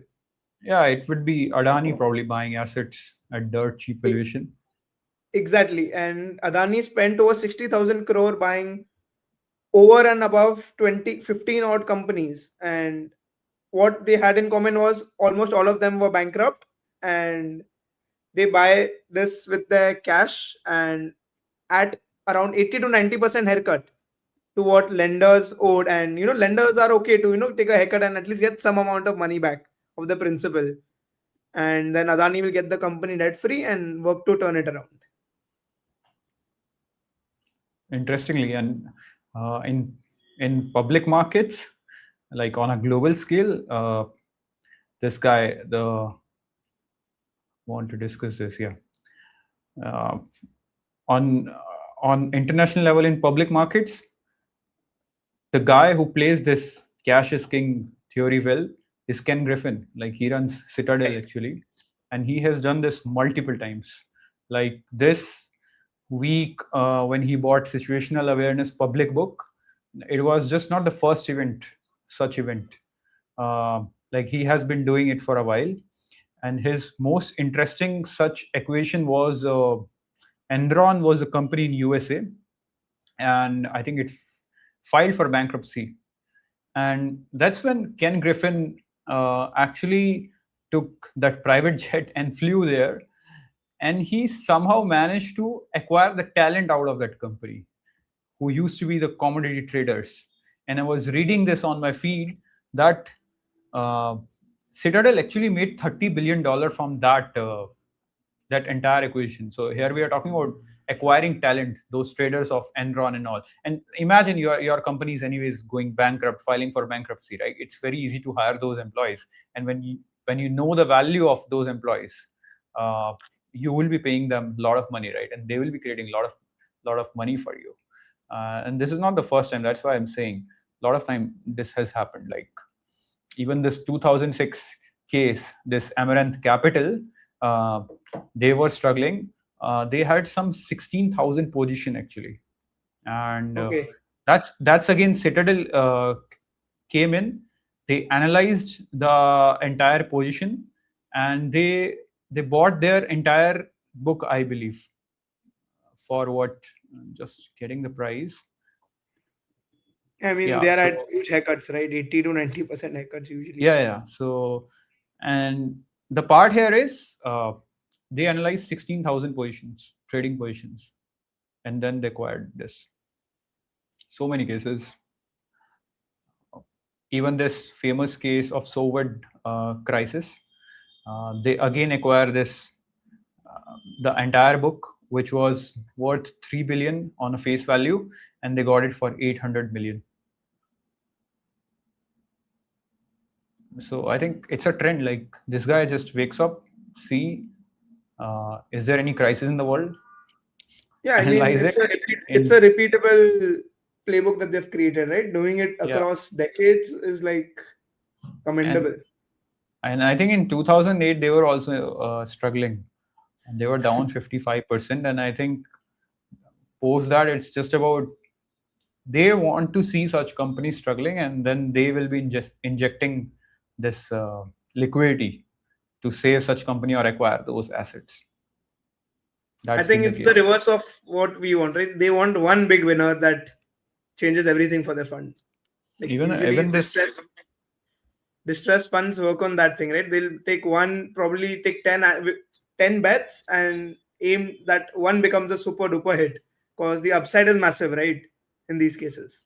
and it's not even about taking 10 bets. I mean, if you see the timeline here, such opportunity arrives rarely, and Yeah. most of the time it's just you need to be ready. Like I saw a speech of Ken Griffin in Soviet case, uh, when they had this assets or credit exposure worth 3 billion, and they were looking for someone who can get them liquidity to save them.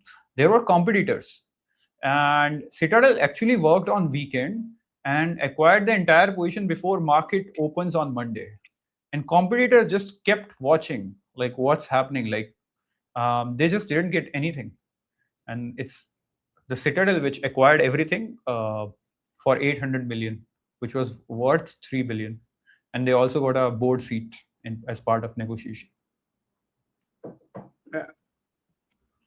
But I think in India it's a bit different, right? Like we don't have such big funds, but it's more at group or company level, at corporate level, where certain influential companies and operational giants acquire these, and that's where the critics come in, right? They say the banks are taking the 80 to 90% haircuts, and one group is getting strategic assets for dirt cheap. And it's different in India. Like we don't see such cases here. And We don't have the culture of hedge fund at the moment in India. So yeah, not a lot and of hedge like fund. cases like getting cheap real estate is like what works in distress in India. Like there was an example, I think Radius developers owed around 1500 to 1700 crores to HDFC Bank, and Adani got it for like 75 crores at a 95% haircut. So those cases are there, but it's pretty at a small scale and more micro level assets. And very few participants. It's just Adani all the way most of the times. Yeah. And some cases, like you get some listed companies also, like Ruchi Soya was there where Patanjali got it, but nothing too big in India. Right. And a lot of people think, the guru of value investing, Warren Buffett, just do these simple things, buying the dip, buying the simple stocks, and long-term compounding index fund and all. But that's the one face of Warren Buffett, actually. Correct. We just hold companies forever. We just invest in index fund. We don't really do derivatives and all. That's the face you see on internet, on books, on interviews, media and all. But at a deeper level, he is very much interested in such plays, actually. Like there was one case, just want to share it here. Yeah. So in a book, this is being mentioned that during the crisis of 2008, Goldman Sachs was also struggling, and that's when they called Warren, actually. And Buffett actually told them, all right, we can do a deal here. Like he will be putting in $5 billion in Goldman Sachs, but there was certain condition. He will be getting 6% dividend on this, and he will also have this warrant. Basically, after this 5 billion, he can also exercise this warrant of investing further $5 billion, not at the future price. So just want to explain it in simple terms. So yeah, so after making $5 billion investment in Goldman Sachs, he also asked for this thing, that he want a condition which is called warrant, actually, that he should be able to buy Goldman Sachs at present price in the future if he wants to, and that was also conditional. So this was the deal which he made with Goldman Sachs when Goldman Sachs was actually struggling. I think it's his case of value investing that heads are win big, tails are lose small. So that's the entire kind of mental model that he works with, right? And that's exactly what he did here. And he bought stock in 2009 or 8, whatever, and Goldman Sachs must be up 1,000% even from there on. Again, so tails are win and lose small, heads are win big. Yeah, if we see, it's the current price of what the deal was at $115, and Goldman Sachs is currently trading at what?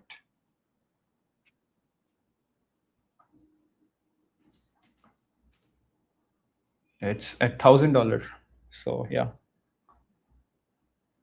10x easily. And those warrants were also exercised, actually, in 2017, where he actually asked Goldman Sachs that he should have one more condition, where he will be able to buy the stock if he wants to at 2008 price in the future. Obviously, when somebody will be doing it, when stock will be going up, right? He's like the Adani of the US, getting steel deals. Right. Okay. And even in Adani case, something like this happened, actually, but not in such conditional manner. But do you remember that Hindenburg crisis? Right.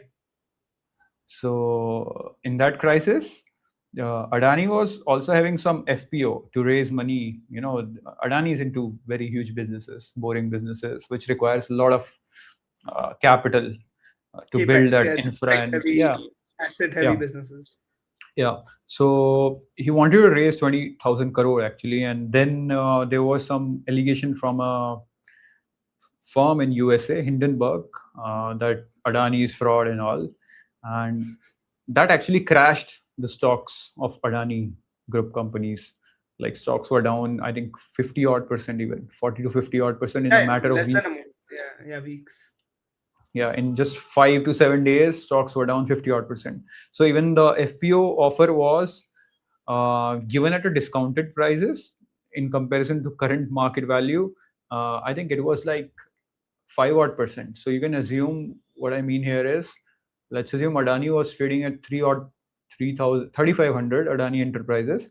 FPO was priced close like 5 to 7% discount, I think, uh, to attract investors, right? And Uh, GQG was doing live streams with news channels and all that. We are bullish on Adani. I don't know about you all, but if they want more money and more fundraise, we are ready to do it at this price. yeah, but irony was that stock was Adani Enterprises was trading at 3,500. FP was given somewhere at a discount of maybe 5 odd percent discount. Then Hindenburg comes in. They say Adani is fraud. FPO was priced at a lower value to attract investors. So they don't buy it from open market. They buy it directly from us, right? And then after that report, stocks drop 50%. So why the hell somebody will be subscribing to that FPO price when the entire stock is available at a half price? You can just buy it from open market. So that's why I think Adani cancelled it FPO actually. Although it Yeah. got subscribed on last day, I don't know how it happened. This Bharti Mittal came in. I think Mukesh Ambani or some industrial came Yeah, in. they internally helped them. Yeah, they helped him. They managed to give the entire subscription of the FPO. But Adani said no. I mean, it will be unfair, so he cancelled it. That stock is Yeah. available at a much cheaper price, like, right? And then there was this one fund you were talking about, right? What happened here? So GQG ended up investing after that because as the FPO was withdrawn and those plans were there, they still wanted money, right? And GQG was coming on news channels and saying, we are still bullish on the Adani theme and we are ready to buy it at this price. It's a steal price. And everyone was giving them backlash that, Hindenburg allegations are there, corporate governance issues, and all of that. But they were like, you know what? We know our shit. We are betting on Adani. The entire theme is alive. And if the company falls more 50% or some other crash comes, we are ready to buy more. That was the kind of conversations that were going on for GQG from GQG's side. And you can see now their thesis has played out and they are up upwards of 100% on all their positions. Right. Even the worst position is up 113%. Yeah. That's the worst position in 3 years. Yeah. And they made this return when market didn't go anywhere. I think in 2023 to 2026, not a lot of return made by Indians, right? So that's how a distressed situation actually works. When somebody is trapped, you can actually find some value deal. Even in real life, we see, let's assume you are living in Mumbai, you got a job, and suddenly uh, you got a new job offer from Bangalore, suppose. So now you will be having furniture here and bunch of other things. You are living on a rental apartment. You need to vacate that apartment, right? Then you need to sell those things. Your table, your chair, because homeowner will not be will not be allowing those things, right? When you will be vacating that apartment. So that's how somebody can get these chairs or tables or other things at a cheaper price. That's very, I would say, unit level of this situation playing out in our society on a day-to-day basis. Yeah. And even recently, I think JP Associates story was also there, where Adani helped them out of the crisis. So it's a whole circle here. Yeah, so always good to have some dry powder, I believe, even for retail investor, like lessons, like Yeah, cash dip. is king. It's yeah. I mean, dip itself is, I would say, uh, more of a distress situation for retail investor. Dip in indices and all, right? They don't really need to dig deeper on, get into private jets to analyze 17,000 futures position. Just buy the dip, probably. That's good enough for any average retail investor. If they have cash, they can use it. Aim is to buy more units. That's it. Simply. Yeah. In fact, you see this in your vegetable market also. Uh, like when you want to buy fruits, if you go to vegetable market at 5 p.m., 6 p.m., it will be like the guy will be charging you higher price for the same fruit. If you go to vegetable market at 10 o'clock, you will be able to get the same product at lower price. The reason is very simple. So the the fruit seller is actually holding his position in those oranges and apples, and these are his long position, and he knows there is some expiry to it. He wants to get out of this position as quickly as possible, so he will be offering you uh, lower price if you visit at night. Actually, that's one of the case. I mean, it's the same with quick commerce and Swiggy, Zomato food delivery, right? Discounts suddenly vanish after 7:30 on a weekend. And if you're ordering Mhm. on a Monday afternoon, you'll probably get free cash and more discount, additional discount, special prices, deals. Right. So I think even the main crux from the entire episode, we covered Leopold story, Korean story, and all. Uh, these two things, having liquidity and understanding leverage, is very important. Like that's everything. If you want to do something in life, these two things are very important. Like you will probably be in such situation at times, like even the leverage case, anybody can face it. Let's assume so many people are buying these houses on 20-year loans. So like let's assume they lose their job.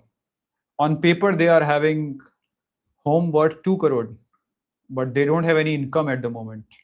So Yeah. again, they need to liquidate their asset at a lower price, because you want money right now. So you will be liquidating assets without looking at price, and obviously other parties will not be offering you a higher price, because they also understand your situation, that you want money quick at faster rate. Yeah. So we have Sharav saying hi. Hello, sup. I think y'all can drop likes for Sharav and his segment today. We deserve likes for that. Okay, and all right, so number of viewers crossed 458 level. That's great number again. And we will be winding down this stream now in few minutes. We are ready to take your suggestions and all. uh, if you have any feedback for us. Also, we just started our Instagram page, so we are just pasting our Instagram account. Sumit, can you please drop your skincare routine? My routine is just not using anything honestly on skin. It's He's just like having probably Modi ji. having water, I think. I even have 1 liter water probably during the stream itself. 1 liter water and 5 liters of milk a day. Yeah, that's the entire screen actually. I think this is the biggest success of the stream today. Sharav followed us on Insta. So I think I've added up our Instagram link on the YouTube. I will also add this on our X. You can. Yeah, but we are happy to hear some feedback and taking your question now. It's all yours, honestly.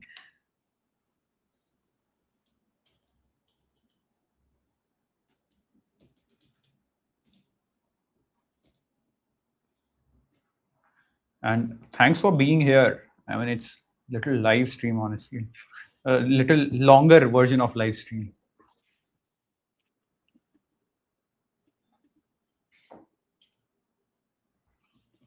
And if there will be no feedback, it's pretty normal for us. We will be assuming we did pretty well by default. Sharav is like, love your humor, Mr. Dhanesh, sir. I think that makes my day. He will probably hire you now. Yeah. If you're open to take me as an intern, I'll be there. It'll help me escape my 9 to 5. All right. So I think let's close the show. And just a reminder again, we do this live on every Saturday at 9 o'clock. It's live on X and YouTube. Apart from this, we keep on posting our content on Instagram and X. So do follow us there also. And what else? Like, we are ready to take your feedback, suggestions for the show. We want to build it. We have got good feedback for the Reels post on Insta is really good. By Yash, I think. Yeah. So Dhanesh is actually managing the Instagram for us.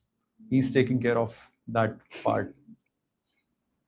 It's fun. Yeah. So you can be on the stream on every Saturday at 9 o'clock. And apart from this, you can follow us on our social on Instagram and X. It's the same India Money Life, and we keep sharing updates through those channels on a daily basis. Yeah, that's all from our side, and wishing you a good weekend. Yeah, Shara was happy to be a guest. I think we were happy to host him, and thank you to the audience. They were very engaging today. And if you have Yeah. any guest suggestions, you all can always message us on any of the platforms. We are active every day, so we can always be open to guest suggestions. I think we need Okay, to we have extend the show again. We Yeah. have few questions. So we have got Cool. a suggestion from Sharav to invite Lakshmi Rao. He is kind of my friend. I think Sharav has to set us up with few sponsors and guests now. We will Yeah. reach out to him. And we got one from Kuldeep, actually, like, what you do, I'm new to your channel. Yeah, so we do this stream on every Saturday at 9 p.m. We cover the hottest stories around markets, business, and tech. We also have guests to break down some hottest story. So that's what we do actually. On our social, we keep on posting updates around these three categories. You can follow us on Instagram and X. We got one more question. Pankaj wants to know whether this is the right time to do lump sum in mutual funds. So we unfortunately cannot advise you on this. Even we don't know, honestly, around this thing. I don't know about lump sum, but I think if you're a mutual fund investor, lower the prices, more the units you can buy is always better, right? So it's basics. I think you can stick to that. And depends what are you holding in that basket. So we are assuming a diversified mutual fund, not some sectoral. So like, accumulate units at cheaper price. If you have belief this thing gonna go up, mathematically it works in your favor. That's our only advice for investing.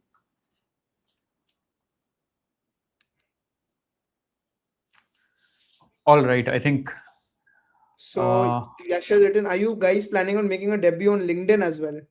I think you can follow our personal pages. We post clips there direct.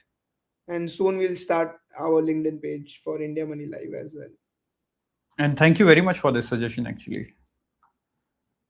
Yeah. Cool. Let's have. Currently, it's a team of 4 only, right? It's just both of us and Sumit's Codex and my Cloud. So yeah, everything is just on $20 subscription. Sharav can see psychology of money at your. Yeah, it's there, but I got new psychology today. All right, I think let's have one more minute if people have something to share, and then we will wrap this up. I think we have covered almost everything, what we do, and how you can follow us on our social. Sure. If you want to help us in distributing content or setting up our LinkedIn, feel free to DM us on our accounts. We will look into your proposal. In fact, thank you very much for this.